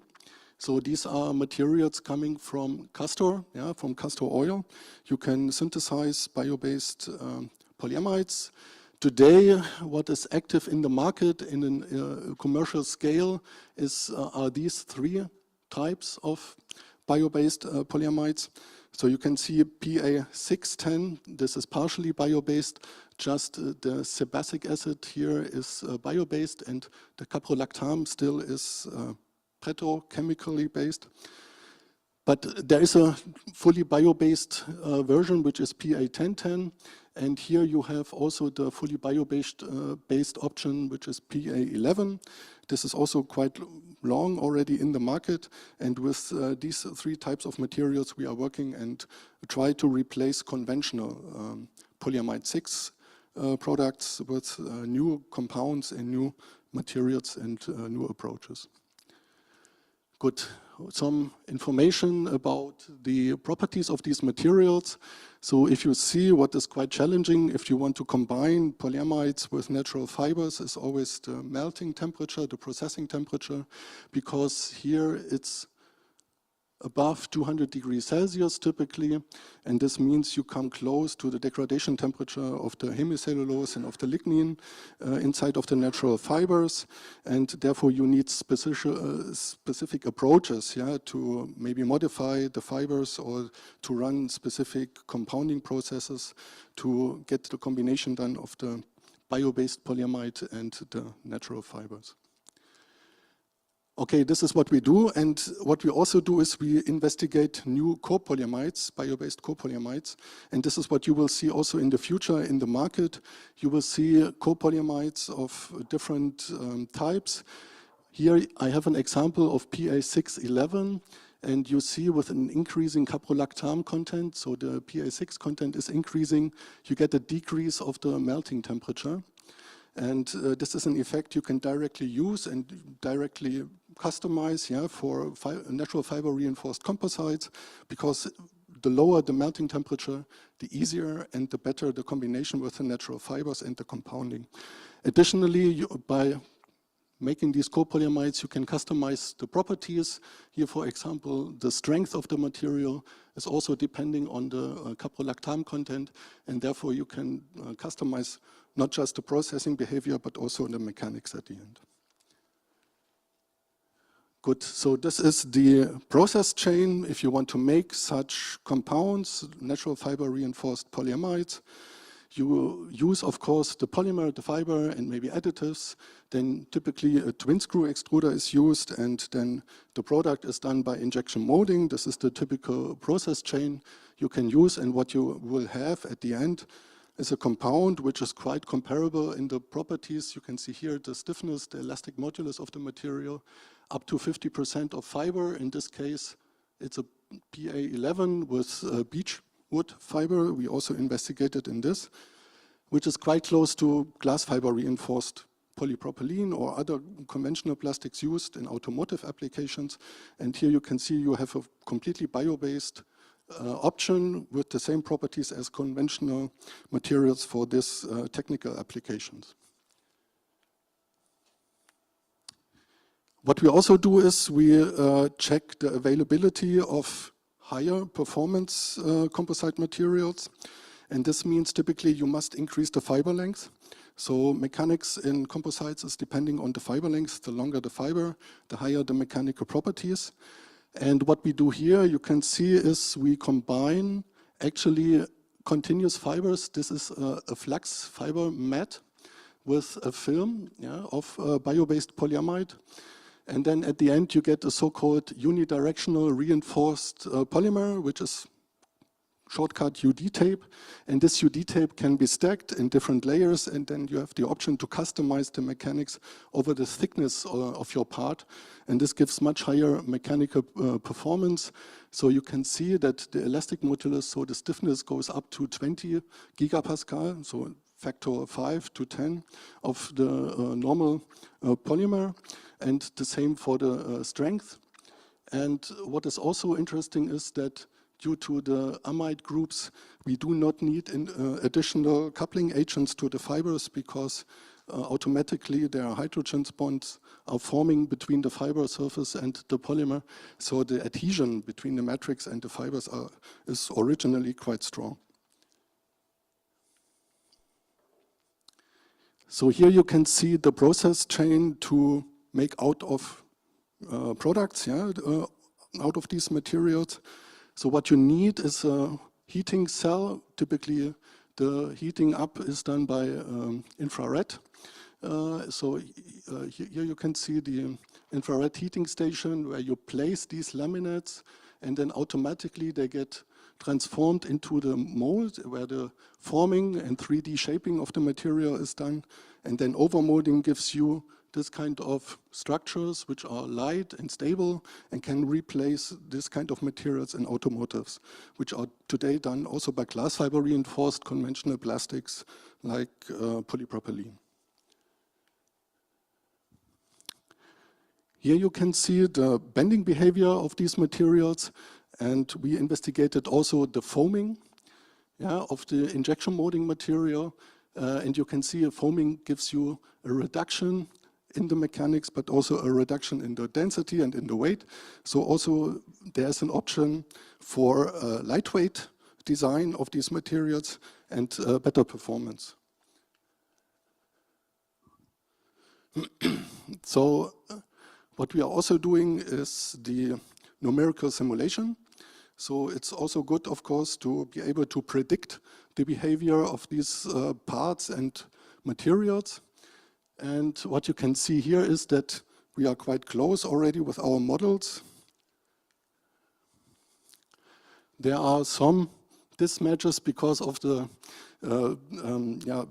behavior of the materials in certain parts of this structure. We are still working on this. And here there's also a small gap because of the foaming structure, which is quite irregular, but we are still working on this to optimize also the prediction of the behavior.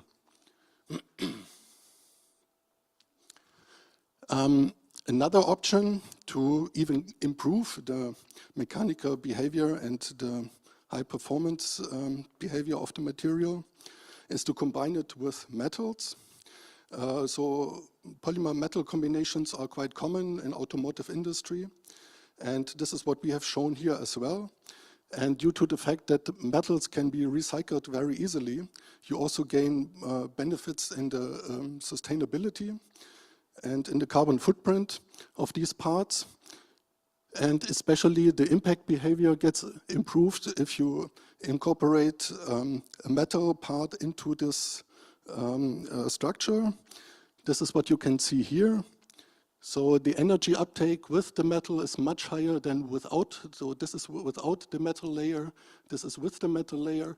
And the blue is metal layer plus coupling agent. So you can see for impact behavior, this metal gives significant improvement. And this is what we want to use for a certain application in the future, which is a car child seat. So this is the application we are working on. I will not go through all of the steps due to the time. So, but what we did is we took the conventional seat and then, of course, did the numerical optimization to adopt it to our material and our behavior of our materials. And this is what we are doing at this moment, production of demonstrators and then testing of these materials and parts made completely out of bio-based polyamides and natural fibers. So at the end, a short video where we show the whole development chain and process chain. So at the beginning, of course, you have this virtual design and engineering where you start to design the part completely virtually. And finally then go to the compounding step and material development step. So these are the flex fibers which are used to make the bio-based UD tapes. And you can see the process we are using here actually is a film impregnation process. At this moment it's quite hard to use conventional melt impregnation because the fibers are not as stable as needed. This is the UD tape which comes out at the end, and this can be stacked according to the mechanical performance needed. So each layer has a different orientation if needed, and therefore you get a specific anisotropic behavior inside of the laminate, and this can be adjusted to the load path of the final application. So this is what this colleague has done now manually. You can do this also automatic and with robots and other machines and devices. So this is the lamination process.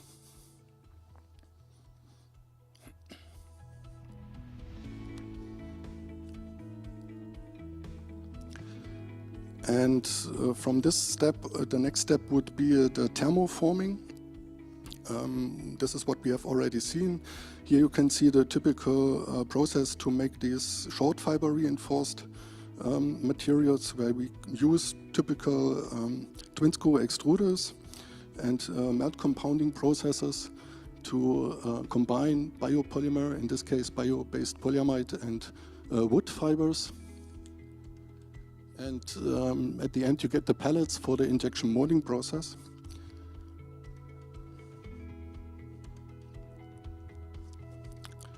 And here this is then the hybrid injection molding process to combine continuous fiber reinforced materials with short fiber reinforced materials. And the important information here also is that we are in the normal cycle of injection molding, means the cycle time is 1 minute. You do not need a specific injection molding machine. So the equipment is more or less the same as for conventional polymers and conventional plastics and composites. and can be totally automated, so high productivity and low production costs at the end.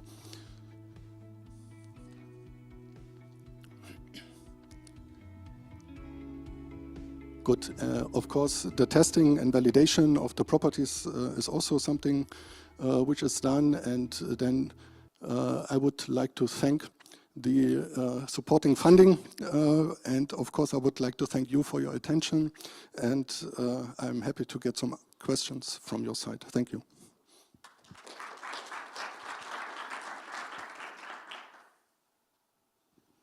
Questions? Oh, I need to get up then. Okay. So, excellent talk. Fraunhofer does all these composites and these fibers.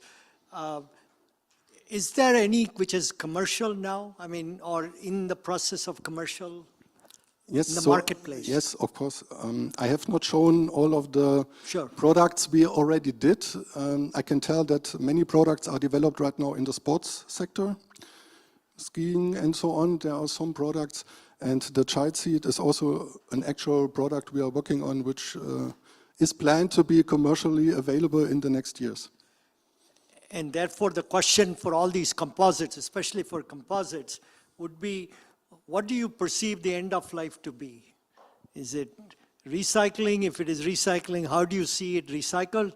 If it is biodegradation, do you have data and to show what is the end of life for these products? That's one part of the question. Yep. The other one, you talked about nylon 6, and I assume there is some fossil carbon associated with these products. If there is, do you determine the biocarbon content of your products, and do you report it? So those are the two part questions on this. Okay, so first question, we do not measure the bio content. We work together with the suppliers, with the polymer suppliers, and they officially claim that it's 50%. So in PA 610, you have 50% bio-based content, which is the PA 10. There are projects that also bio-based caprolactam can be used in the future, but at this moment this is not available. So we are not measuring this, we are directly talking to our customers and to our suppliers, and then we just give the information.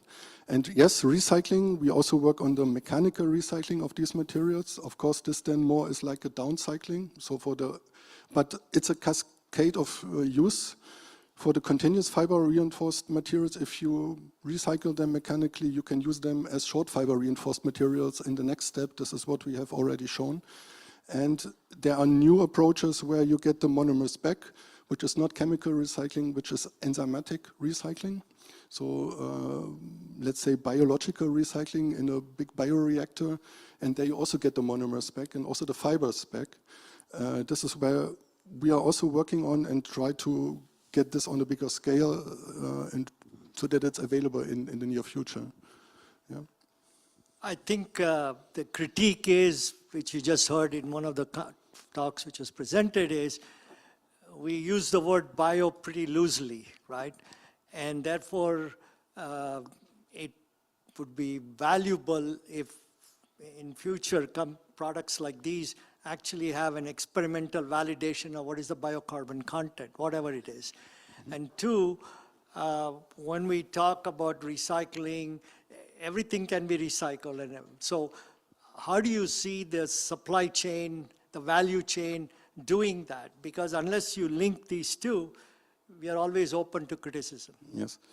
I mean, the child seed is a good example. You can really get a closed loop. Yeah, because the supplier, the customer can directly give it back to the company who brought it into the market, and then you get the closed loop. I think we must more think in closed loops and products where this is possible. Yeah, and the other way is sorting and then directly recycling to bring back the materials. Perfect. I hope that's, we'll close this with you. Thank you very much. Please. And I welcome the next speaker, Sven Reichers, and he's talking about Inos's Styrofoam's eco products, Styro Solutions Eco Portfolio. That's a difficult name. Thank you, Ramamani.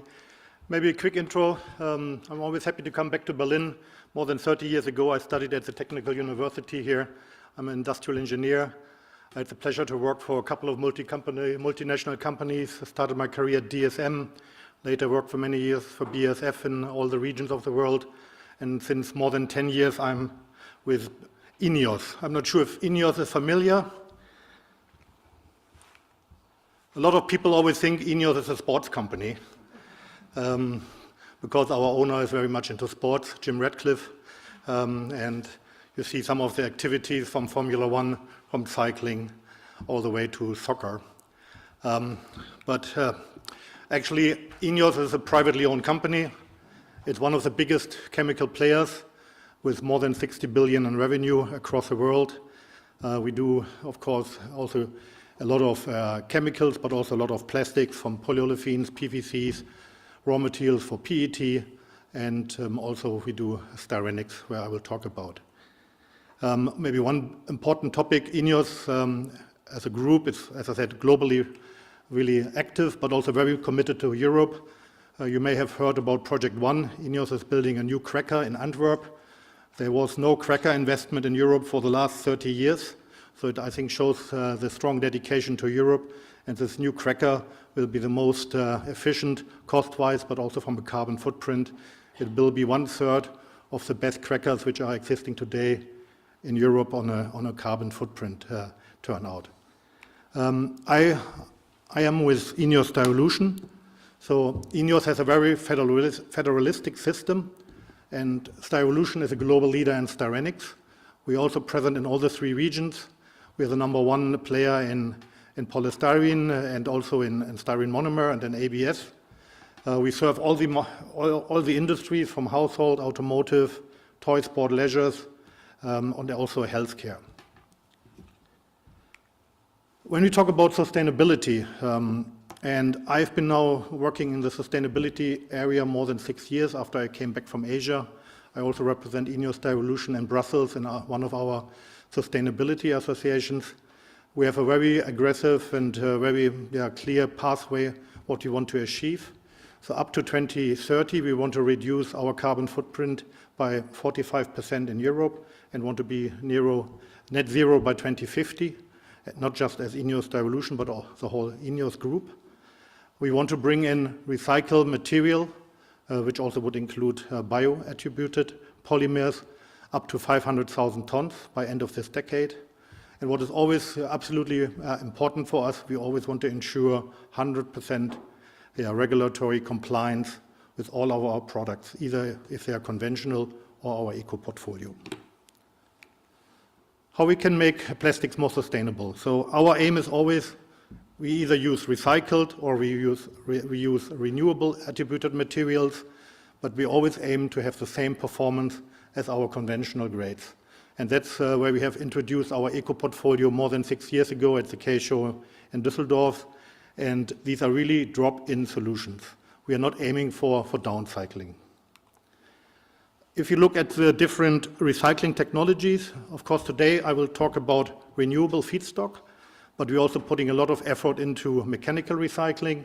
I actually could give a speech next door about polystyrene, how you can bring back yogurt packaging, the dairy packaging out of the household waste via mechanical recycling directly back into direct food contact. We have submitted a novel technology to the European EFSA agency.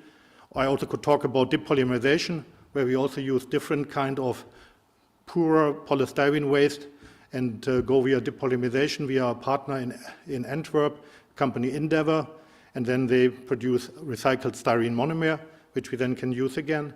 And of course, then the whole agenda about pyrolysis, chemical recycling. But my focus today is really on renewable feedstock. And I think it's clear we always want to reduce and reuse as much as possible. But the clear target is, of course, we want to stop any landfill and incineration. I mean, I don't have to talk much about ISCC+. We had already a very nice presentation this morning from Berg. So what is so unique about the mass balance, and Ramani, it's going to be a topic again here. It's easy, we can use our existing infrastructure.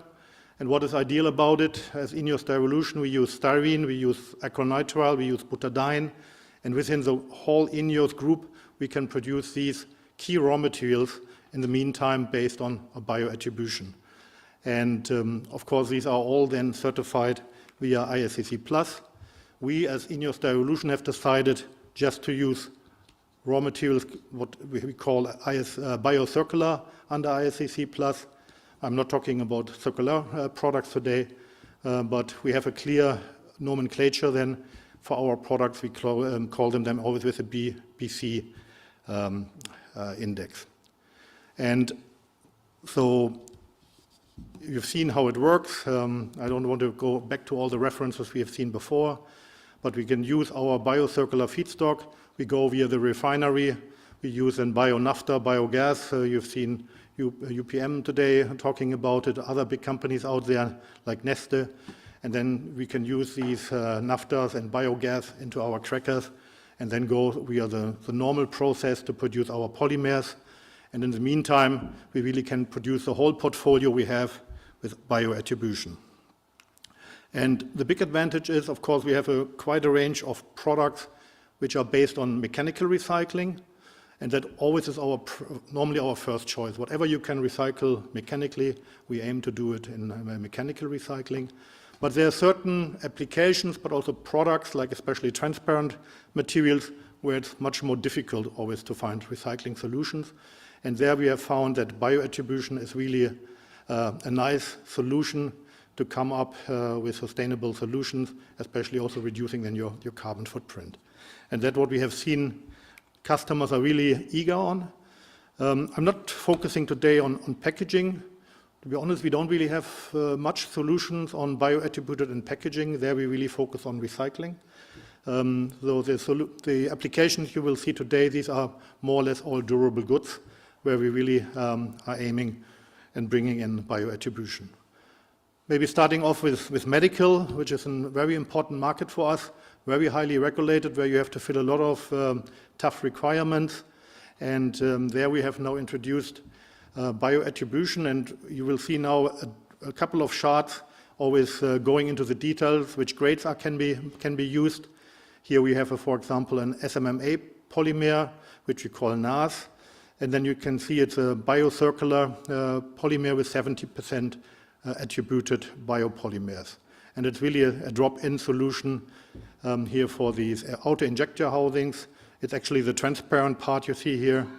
And also the opaque material, the ABS, you could do in the meantime with bioattributed. Here you see a medical device housing. It's made out of an ASA, a specialty ASA material. It's very UV resistant and has a very high chemical resistance. And here you can see we are using up to 40% bioattribution. There are certain components in the polymer we cannot fully 100% yet implement. And you always see, of course, then the carbon footprint savings in these charts. And these are always cradle to gate. Another example out of the healthcare market is an inhaler. Here you have options to use different materials. The red, the more transparent part, is a transparent ABS. Our Terlux Eco, where we here in this case have 25% bioattribution, and the opaque material up to 50%. And here you can see what kind of CO2 reductions you can achieve. All these PCF data always have been externally verified. The Brita case, I think we've seen earlier today, one of our customers. We have launched these product lines at the last K-Show more or less 3 years ago, where Brita was one of our partners to present bioattribution, and these are already in the market for quite some time. They come at a significantly cost premium, but I understand from Brita that their customers are willing to pay the premium here for these kind of products. And here we use up to 70% bioattributed content. Another example in another industry, this is a shower head. This is an ABS polymer, which is chrome plated, where you really need a very, very special, very nice surface before you go into the chrome plating process.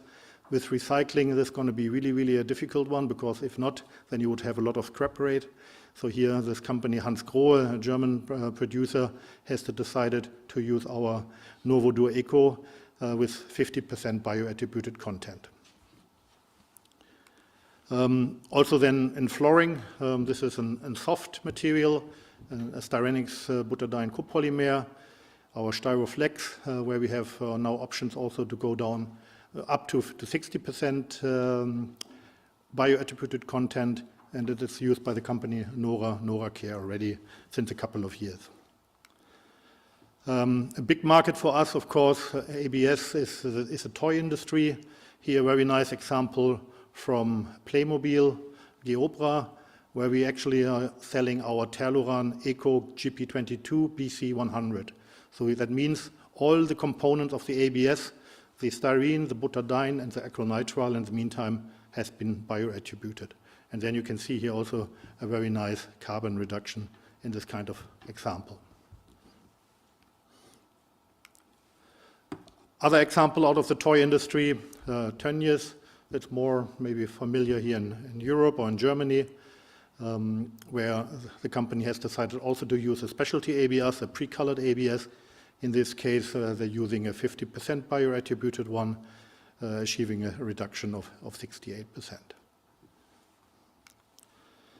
Different examples, different industries, small domestic appliances. We don't have here the brand name on it, but here it's a mixture. You see at the bottom the Luran, it's actually normally the transparent part you see at these coffee machine housings. It can be the display, can be the water tank, which are used with a BC 70% and SIN. It's a transparent material.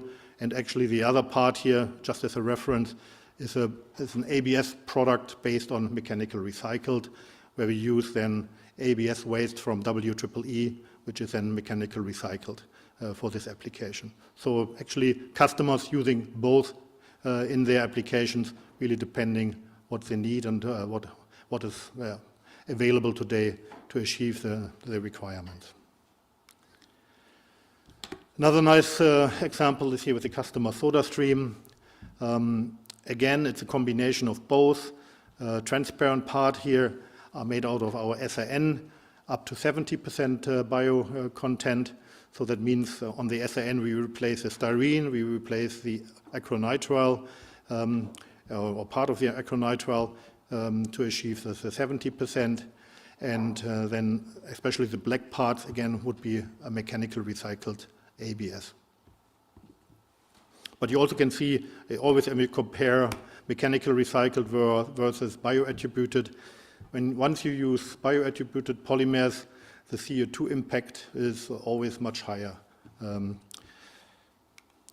Another example comes out of the household industry, where you can use, when you open the fridge, this white material you see is normally in polystyrene, which in the meantime you also can do via mechanical recycling. These are normally ESCR grades, and there with the middle layer you also can achieve food contact in these applications. And then the transparent part, again, a very difficult one to do mechanical recycling. Here the customer decided to use an SIN again with 70% bioattributed content. So we have been actually quite successful over the last couple of years to promote bioattribution. We are on a very, very good track to achieve our 500,000 tons target for 2030. Just to give you maybe a ballpark for this year, we're talking probably closer to 100,000 tons of polymers we are producing already globally. So we are not only producing these products bioattributed in Europe in our assets, in Antwerp or in Germany, in Ludwigshafen or in Dormagen. We also can produce it in the meantime in our assets in Mexico, in Altamira, where we have production, or in the US in Bayport. And the same we can do in the meantime also in Asia, in Korea, in Ulsan or Yosu, or in our assets in China. So this bioattribution is in the meantime really a global concept, and the mass balance is really accepted here on a global level. Especially we have seen it, especially on, let's call it, Scandinavian customers who are really pushing this topic. We had this discussion earlier today. They are really familiar with this topic, and we've seen the biggest success with these big brands out of Scandinavia. So thank you for your attention. Maybe I could be able to give back a little bit of time. I know I was the last speaker of the day, and I'm looking forward for the panel discussion. But happy to answer any questions. Thank you. Questions?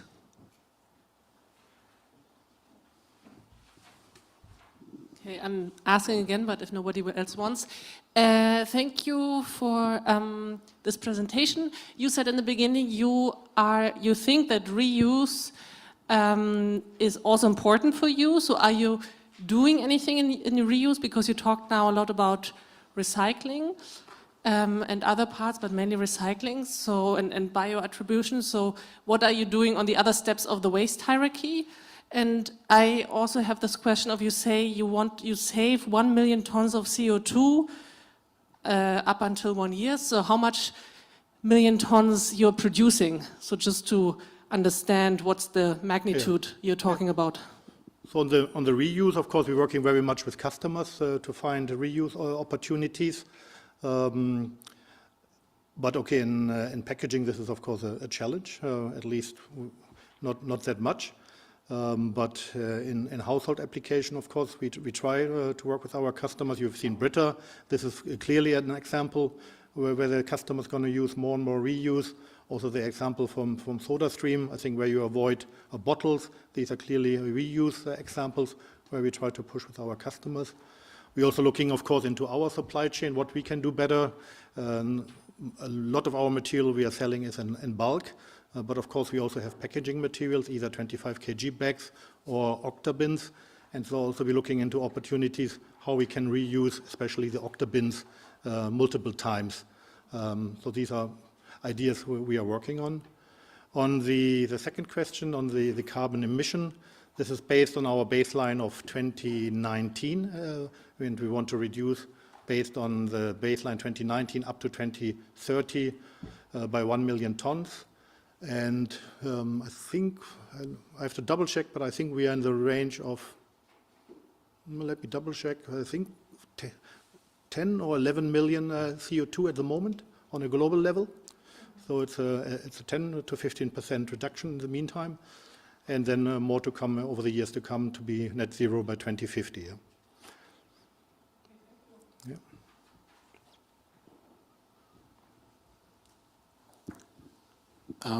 The recycled polystyrene, is it post-consumer or post-industrial material you use? Purely post-consumer. The yellow bag in Germany or the blue bag in Belgium, the Force Plus in Belgium will collect the household waste. In the meantime, you can excellently sort the material, and you really can sort it into all the polymer fractions, all the way up to polystyrene. And even the polystyrene, in the meantime, we know exactly if the dairy cup was made out of our material or out of competitor material. It's amazing what the sorting technology can do these days. And there you really can sort then the yogurt cups out of the household waste, bring it back into a washing and the sorting step. You also clearly have to document that 90% of your polystyrene you're using was food packaging material, which for us is quite easy because the polystyrene and packaging is only packaging material. And then we go via a so-called super clean step, very similar what the PET industry does, and bring it back to food contact quality. And we have submitted there a novel technology as Ineos Styrolution for direct food contact. We also have worked as an industry in Brussels via SCS, Styrenic Circular Solution, on a novel technology under an ABA structure, where the middle layer could be then a solution. And also competitors of us, in the meantime, have also submitted novel technologies to bring polystyrene back into food contact. And yeah, that's really unique, very similar what the PET industry has achieved for decades. And we are now submitting our reports under the novel technology. I think in April we will report our report number 4. And then hopefully within the next year we should get a first feedback on EFSA on accepting this technology. But in the meantime, under this new novel technology, we can bring product into the market. Actually, in 2 weeks, I will be in Amsterdam at the plastic recycling conference, and we have submitted there together with Müllermilch, PreZero, and Lidl a yogurt cup, which you can buy on the market already, which is made out of mechanical recycled polystyrene. And we hope to achieve also an award there. Okay, good luck. Thank you.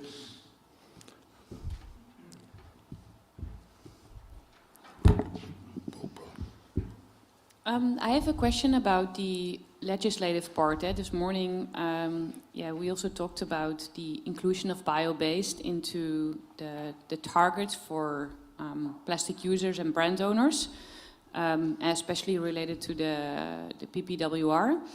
I was wondering what's the position of INEOS on this, or maybe not even the position, but mainly how do you work on this within INEOS? I mean, being such a huge company with both a fossil arm and now also working on those bio-solutions, and just curious on your thoughts on this. No, I think we are absolutely happy that the Plastic Packaging Waste Directive is now final, and that we, for example, as INEOS Styrolution, working on the polystyrene, where we have to achieve 10% recycling contact and food contact. A couple of years ago, we had a big project also again with Müllermilch, where they used bio-attributed polystyrene. It was a test in the market. But the feedback from the consumers was there was not really interest in bio-attributed. So for packaging, at least for dairy, there was a clear request, we want to have recycling content. You have to take the waste, the dairy packaging and bring it back. So that's a little bit the feedback we received from our packaging customers. We are not so successful with bio-attributed packaging. That's the reason why I showed you different examples where the customers really can achieve a significant impact on their carbon footprint, but it's not the recycling storyline here. Yeah. And then about let's say the targets in bio-based in general, then broader than just packaging. At the moment, if I look at our pure sales as INEOS Styrolution, we are more successful volume-wise with bio-attribution. That's clear.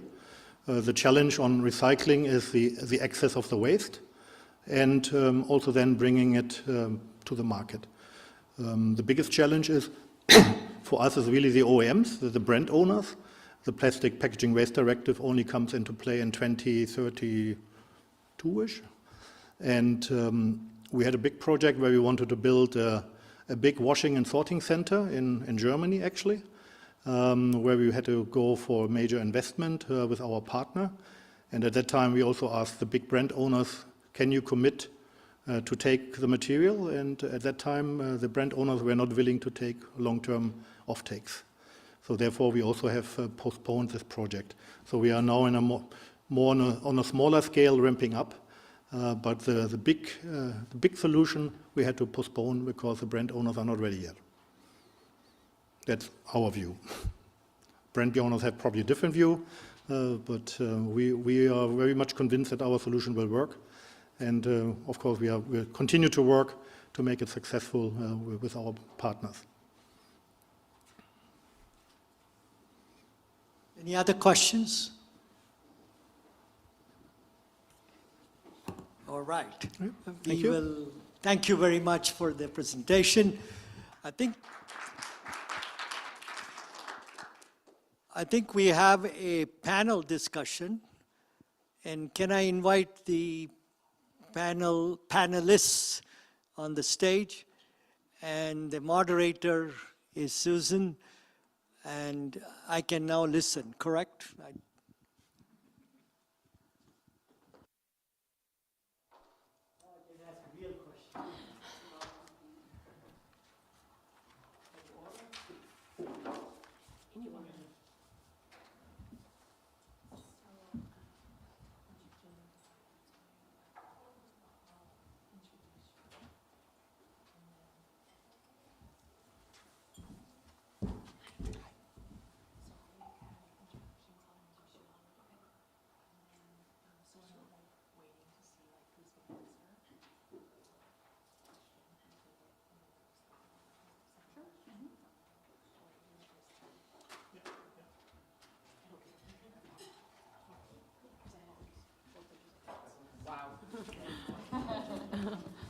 All right, we have it all figured out. We've determined, no, sit wherever you want, I can stand. Based on the great joke from earlier, Nico's just gonna spend this time telling jokes about Americans. Sorry? No, I loved it. It was great, it was great. Thank you for that. So just to introduce, most of you have been here all day. We haven't had a lot of attrition today, but I'll still do a quick introduction of my new friends. We've got Nico Redder on the end. He's a business development manager at UPM Biochemicals, pioneering in wood-based bio-PET solutions that help brands reduce their packaging carbon footprint. With deep expertise in sustainable supply chains, he supports customers in transitioning to fully recyclable, locally sourced, and low-emission alternatives. His approach combines strategic pull marketing from the top of the value chain with seamless coordination of all steps to ensure full traceability from raw material to final product. And Nico is originally from Munich, but he now lives in his dream city of Madrid, which that's so great for him. And that's also where his first son was born. On the weekends, you can find Nico out climbing mountains. He loves the Alps. So if you need him, don't call because he'll be out of cell service. That's Nico. We've got Benique Posthumus. She is commercial director at Atvium. She holds a global responsibility for commercialization of Avantium's lead plant-based products, FDCA and PEF for materials and packaging industry. Before joining Avantium, Benique worked as a senior business consultant for almost 10 years at TNO, the leading Dutch research institute. Benique hails a master's in strategic management from London School of Economics, where she graduated in 2007. And Benique is known for switching her business shoes to sports shoes regularly during business travel so she can run. She has a habit of being late maybe. So she can run to a plane, a train, etc. So she will be on time for you. And last, we've got Janine Creduvian. She is an environmental engineer with 15 years of experience in research and policy. Janine has worked for TU Berlin, Henrik Boll Foundation, TTZ, Bremerhaven, Climate Advisors Network, and Environmental Investigation Agency on national and EU policy. Janine's master's thesis won the Young Talent Award of DIN. Today, Janine works as a senior expert on circular economy for BUND, Friends of the Earth Germany, where they have over 700,000 members in Germany. Janine loves to garden and compost, but no biodegradable plastics as they disturb her plants, insects, and flowers. Yeah. Thank you. Yeah, that's our team. So we've got a series of questions that were on the agenda, but then I also asked each of the members to tell me what's a question that you hope I ask. So we'll see if we get that far. So first question, why bioplastics and why now? And we're going to start with Nico. Okay. Why bioplastics? Well, the use of bioplastics, as I described in my presentation before, is basically to help where recycling is reaching its ceiling, kind of, you know, the physical ceiling of being probably 70% product content or packaging content being really recyclable over the whole industry. And you have to find a solution for the remaining fossil material that you need to refill back into the cycle. And this is, for our understanding, this is the main use of alternative feedstocks, and alternative feedstocks as they are visible on the horizon. Well, in our case, it's available, it's bio-PET, and the other solution is CO2 capturing by, you know, machine technology. That's probably more on the horizon, story of the future. But those are, and I'm following kind of closely the RMC and Renewable Carbon Initiative, let's say, approach here. This is the sustainable way of doing plastics in the future. Why now? Okay, why now? That's a good question. We're actually happy that our factory has been delayed twice for 1 year each, so we're 2 years late now. probably not happy for the excessive cost that meant for us, but 2 years ago, the industry would not have been so ready for it as they are now. They were so tied in all those recycling, things, PPWR, everybody was thinking about that, and we have the feeling that now they're much more open to bio, because some of the solutions, like you guys at Avantium doing PEF and stuff, they have made them aware of the availability and think of using it and getting more open to it. That wasn't the case 2 years ago. So it's basically because now it's now because people accept this solution as a viable way to go forward. Great answer. Do you have anything else? Sure.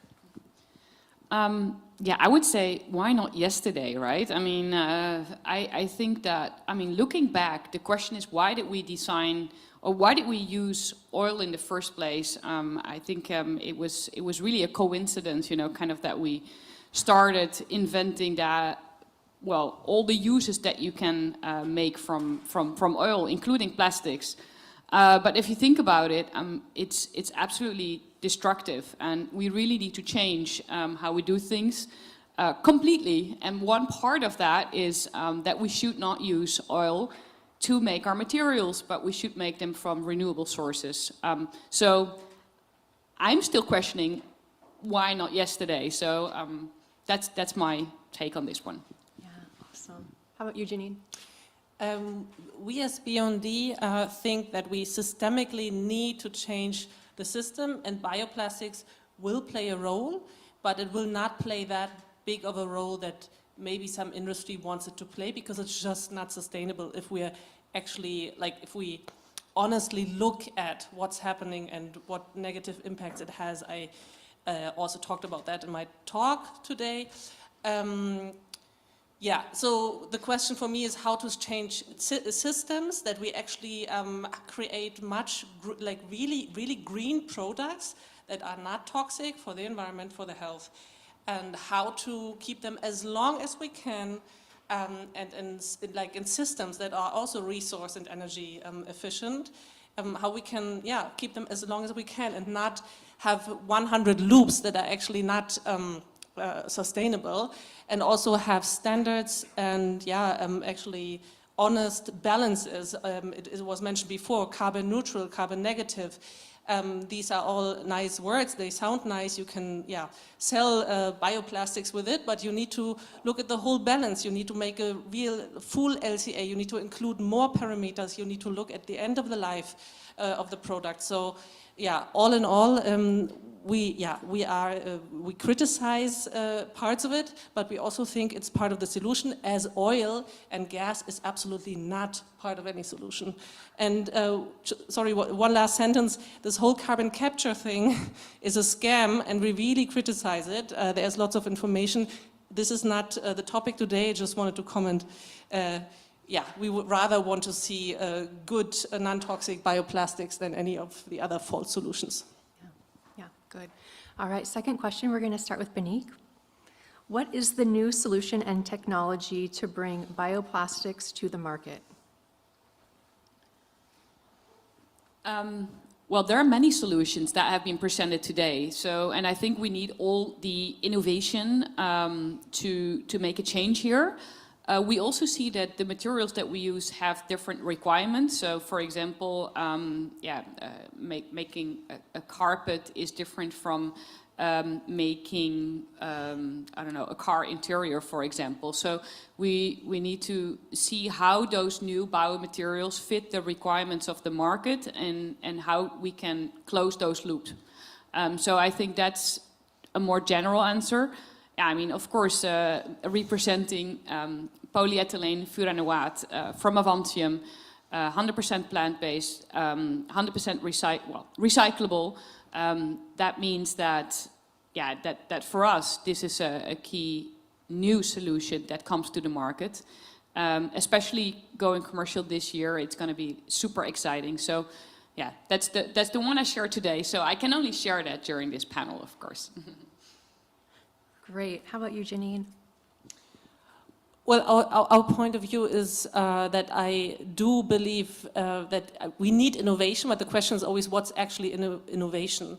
We always look at it from the health and environmental point of view, and I think innovation would be like a standardized reuse system that's super economic and perfectly, you just have the label that you switch off, and as an example, this can also be innovation, and I do believe that this is the innovation we need, and then we also need, of course, other products and other sectors. And yeah, I think there is pioneers that are also honest with their balances and transparent and so on. And yeah, this is what we need more and most, but I'm not an industry expert in all the sectors. And yeah, that's why I'm also happy to hear more from you. Yeah, great. How about you, Nico? Okay, a difficult question. What is a new solution and technology to bring it to the market? The bringing to the market is basically. I mean, there's many ways of bringing it to the market. You can go with bioplastics to the textile industry, which has a strong urging for alternative material because they have a huge recycling problem. They're probably the ones that are really in pain at the moment, trying to find a solution. So, but it's not about technology in this aspect, you know, go-to-market. There's not a technology of go-to-market. I would say it's a question of where you see, and that's probably a question for B&D people, where's the biggest need of decarbonizing from your point of view, that we should go there and solve this problem with bioplastics. Because I see from a sales point of view, the biggest acceptance there, and I'm responsible for packaging in Europe, so I have a colleague that is looking after the textile supply chain, more on the Asian side. He has a different approach, but in the packaging I see basically two approaches. One is that some companies or brands want to be leaders and pilots, you know, pioneers in having this most sustainable packaging.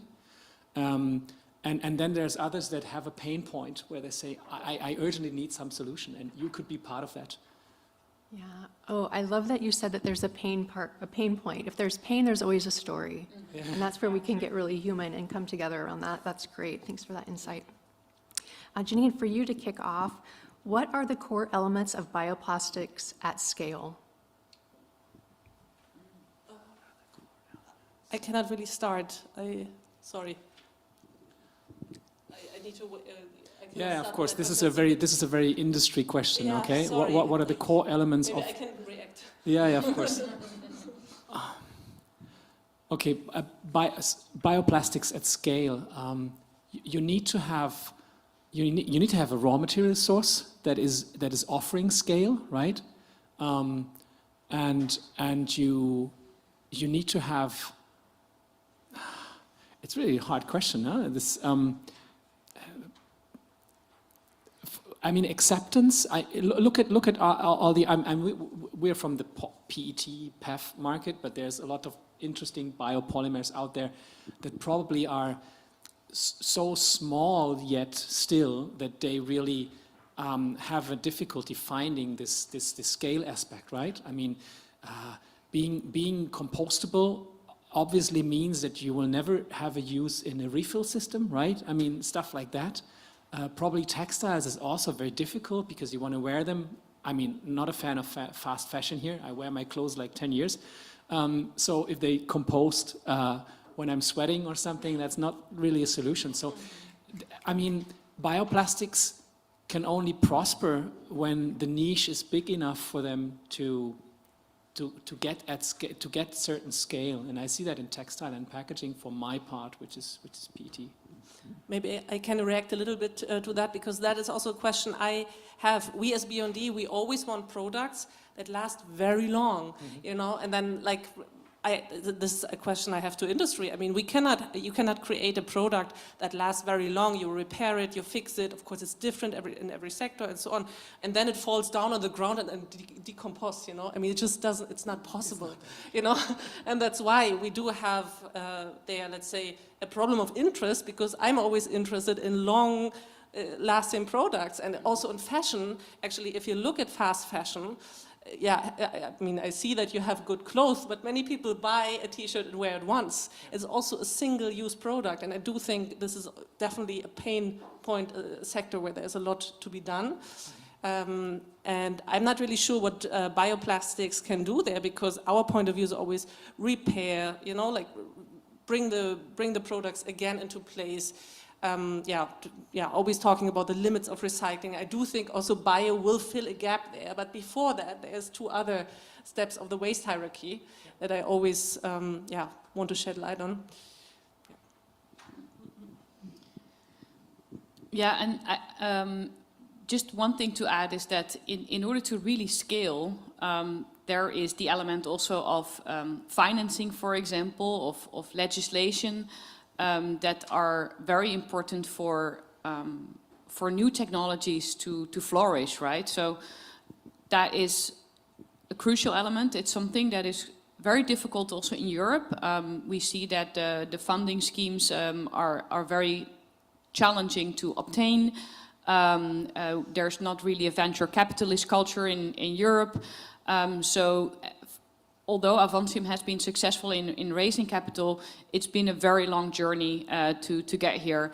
That is also something that if we look at improvement points, that's definitely something to take into account when scaling. And unfortunately, we also see that some companies, for example, in chemical recycling, in the Netherlands, we've had 2 bankruptcies the past year. Although there are very promising solutions, although we have clear recycling targets, it's really a shame that happens, and that has a lot to do with also the financing structure that we have here. Yeah, and that goes back to my presentation earlier. Those core elements for me really are the feedstocks. Are we growing a custom crop just to dump it into a machine? That's a horrible idea. Yeah. So that's why I want to lean into what we have lots of, and that's food waste. The second one is yields. Our yields are so low in bioplastics, so how can we get those up? It's going to take synthetic biology to do that. And right now, 5%, obviously, Danimer has shown us, is not going to cut it. 7 is not going to cut it. We've got full cycle that just failed at that. So, and I know that at 7.6, my team has work to do before I'm ready to go. And then the last one is performance. So knowing how we're going to use it. Is it going to be a short term or a long term? Is it going to be flexible? Is it going to be rigid? Are we going to be able to mix it with a cellulose that will break down nicely? So those are the 3 main components I see as well. Yeah. Awesome. All right, we're going to go back to Nico. How green are biopolymers, and are bioplastics the materials of the future?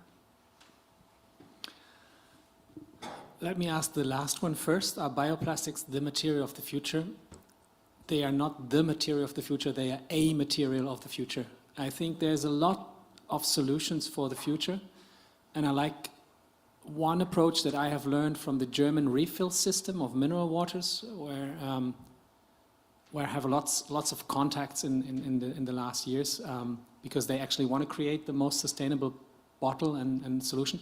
So the refill system, the German refill system, which is one of the probably best functioning systems in the world, they have this very simple story saying, if you, and it's all about mineral water, okay? So they're saying, if you buy your local water, it should be in a glass bottle, because the glass bottle you can refill 50 times, and the transport is, like around the corner. But if you buy your water, I don't know, from 100 kilometers and more away, or you take it on a hike in the mountain, use the PET bottle. And so I think, I mean, there's many solutions that we need to kind of, thinking of packaging now in my perspective, in solving the packaging issue, and of course the primordial ones, and I understand this completely is the reuse and reduce and stuff like that before thinking about recycling. But the material question is not a solution, it's many solutions. To the question, how green are biopolymers? Well, that's a super complex question. Are we talking about bio-based, biodegradable, I don't know, whatever this is, you could write a book about that probably. I'm of the opinion that bio-based PET as a drop-in chemical from a non-fossil source, yes, is a green solution. it's improvable, of course. This is a pioneering step that we're doing, and you always can improve. For example, in our case, we're just only using green electricity to make this carbon footprint happen. But there's a lot of solutions. We have Lindegas building the first hydrogen plant in our vicinity on the same compound. So green hydrogen would boost that carbon footprint, and green steam, and there's lots of solutions only from the production side that could improve that. So yeah, long story, no answer for that. Thank you. So I agree with a lot that you said, actually. What I wanted to add was that indeed biomaterials can be a solution and can be green or greener than fossil solutions. So I think that's a huge improvement step, and there are many improvements to make. But we should also really rethink the system. And so as Avantium, we've also been brainstorming on how, as a material developer, can you play a role in transforming the industry from a broader point of view. So we've also been thinking from a service perspective. So what if materials would not be sold, but they would be more a service? So you would basically borrow the materials that are produced, and they would have to be returned. So that, for example, a company like Avantium or any other chemical player that would be producing this material would always have to get that back. And that would completely transform, the way we think about materials. But that is really a transformation in the full value chain, where probably blockchain will play a role, where return logistics will play a role. So there's a lot to do in order to get towards these transformations. But what I want to say with that is that a material itself will not change towards completely green future. We really need more in order to achieve that. And that probably means these kind of futuristic thoughts of a material as a service, or how can we actually only have 20% of virgin production and 80% of getting it back into the loop instead of the kind of extrapolation of production that we are now projecting towards 2050. And these kind of things I think are very important, and maybe even more important than bioplastics in itself. Yeah, I'm so happy to hear that you're also thinking about the system, and I do understand that it's hard to think outside of the box because you also need to work on the market. But we as BUND also propose, for example, this whole idea of sharing systems, other models, because that would change the whole idea, because this would be a real producer responsibility, and producers would be interested in really making the system also, the system and the products resource and energy efficient. Would be so interesting to scale that up. We need those things, but much bigger. This as the new normal. As I say, also reuse as the new normal. Textiles that last really long as the new normal, and so on and so on. So the big question, I mean, we have many different laws and the whole value chain is very complex. I think we still shouldn't be afraid and keep fighting for it. And one more comment to green hydrogen, because we as BUND highly criticize the idea of using green hydrogen for example, single-use packaging. We need it, but it's limited. We also have renewable energy. It is limited. We have limited resources. And in the end, all the industry wants green hydrogen for their processes. And Claudia Kempfert said the really smart sentence of green hydrogen is the champagne of the Energiewende. What is Energie? Thank you. It's a long day. Anyway, so I do think we will need green hydrogen, but we need to also use it wisely and think about what products do we need and what do we use for what, because the idea of unlimited access to everything is just not really honest when we want to respect the boundaries of the earth. Does anyone in the room have children under the age of 5 or grandchildren? Raise your hands. Just one? Gosh, you guys need to get out more. I was At Christmas this year, I have a granddaughter who's 3, and she is super into Barbie. And I don't know if you've seen what comes in a Barbie package, and no offense to whoever was talking about Mattel, but the Barbie is this big, and she comes in a box this big, and it's all plastic. And from a parent standpoint, it is such a pain to get her out of that box. She is, in every one of her shoes, is inside of something else. So just changing our mindset of opulence, right? Barbie is opulent, but how can we give that gift-giving experience where we don't, it's not a detriment, it's more of an additive by not having all that extra packaging. So switching our mindset would be easy. Maybe the store has a nice display of Barbie, but Barbie comes home in a paper bag, I don't know. But something to think about. Consumerism. Oh, I forgot who goes next. What's the question? I think we. And we have a new question. I think we answered. We all answered. Yeah, we got more though. We got more. I think we can go on. So many. All right, you guys can wrestle for it. Kidding. Janine was going to do it. Are bioplastics the answers to the ocean plastic crisis? Janine, do you want to kick us off? Yeah, I think we really don't have a chance to tackle that big of a crisis. We need to limit the production of plastic to a specific amount. Many countries are talking about that in the plastics treaty and so on. We produce too much plastics, and it will also come into the ocean, and I don't think that bioplastics will be the solution. We need to reduce plastics in general.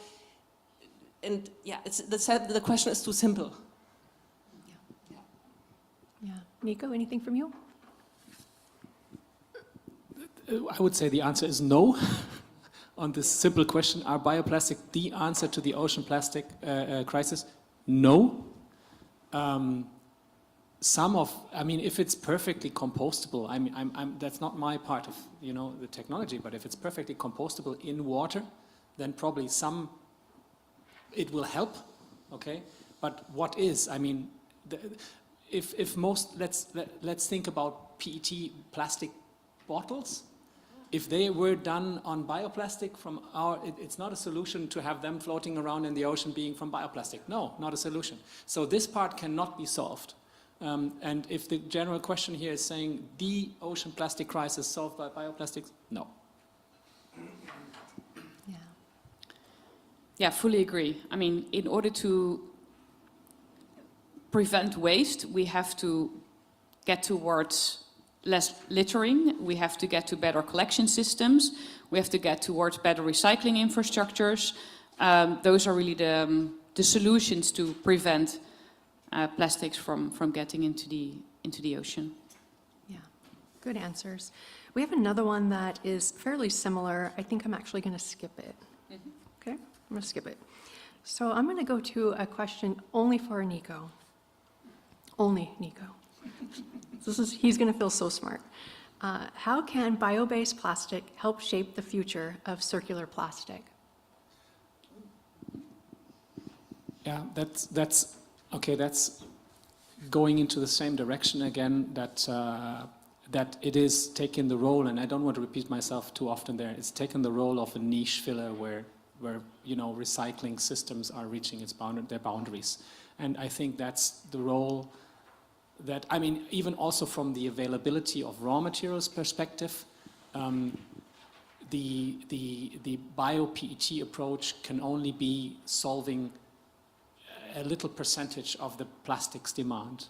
We have to get recycling as a last resort after refill, reuse, reduce, etc. Recycling to a maximum, and let me, for example, tell you that a system like Returpack in Sweden, it's the Danish DRS system basically, sorry, the Swedish DRS system, they have just limited the recycled PET percentage in their system, let's say by law or by decree or whatever, to 80%. They don't allow more than 80% because they say this is scientifically proven that if you take more, you're practically stealing from other markets because technically you have those 20% losses in the system. And this is where I think bioplastic, as I see it, from a bio-based material, is having its premium role, let's say. That's where it helps. Yeah. Yeah. Awesome. These are the questions that they submitted for themselves to really shine. So I've got one more question for Bonique. What makes PEF such a unique biopolymer? Yeah, so I already talked about it a bit in my presentation, but what makes it so unique is that it is both bio-based and it has performance characteristics. And I think that's really unique. I mean, if you would think about it, designing polymers, then why did we invent PT, for example, in the first place? So that's really, if you think about it, it's quite it's quite interesting that we've really invented something that is better actually than the fossil alternative. So yeah, that makes it quite unique. Yeah, great answers. Janine was on vacation last week, so she gets a bye. So do we have time to open up for a few questions? Sure. I don't even know what time it is. We don't have a thing going up here, so we're winging it. Let's take one. Panelists are open to. Yeah, feel free, fire away. Yeah. Any questions for us? There's one right there. Thank you very much. So maybe a bit of a different question. So also during lunch today, everybody was in the table, at least where I sit, was talking about the sustainability criteria when we are talking about the biofeedstock, and I think also Janine was talking that not every kind of biofeedstock is to be considered as something good. So I don't know, for the future when you are producing, or when, from Janine, for your perspective, when you're looking into the bioplastic, like what are the sustainability criteria that you are taking into account, or what do you feel comfortable using in that sense? Yeah, I said before that we as BUND, we really don't want any monocultures, biomass, for example, for plastic to be used. Also the wood we do see critical. As I said, that the German forests are emitting now.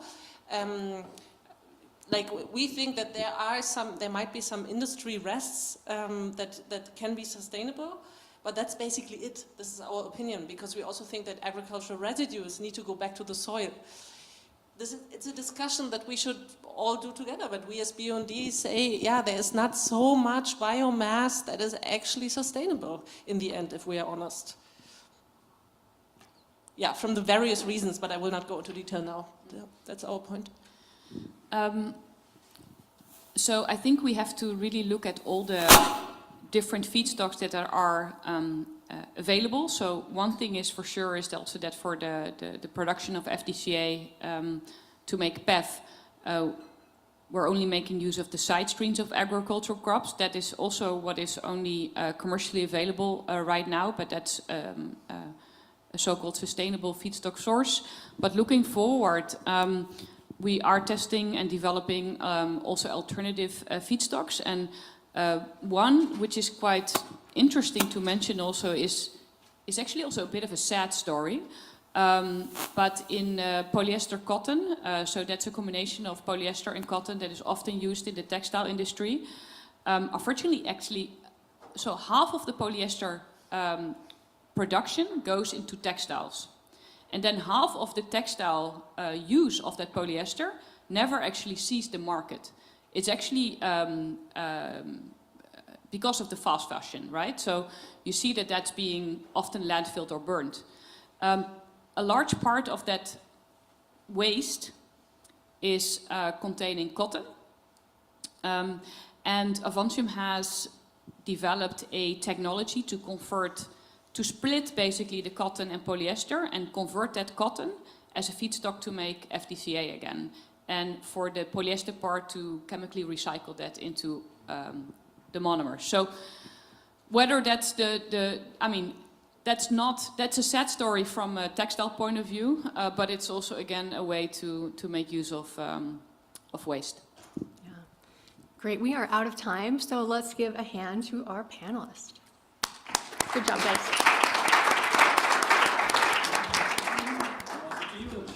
Oh, yeah. Thank you, Susan, for moderating the session, and thank you to the panelists for a viable, what should I say, discussion on the subjects. So thank you all. I think you can put those. It's my prerogative to close, and so please, I wouldn't want you to. So is there any comments you want to make from an organizational perspective?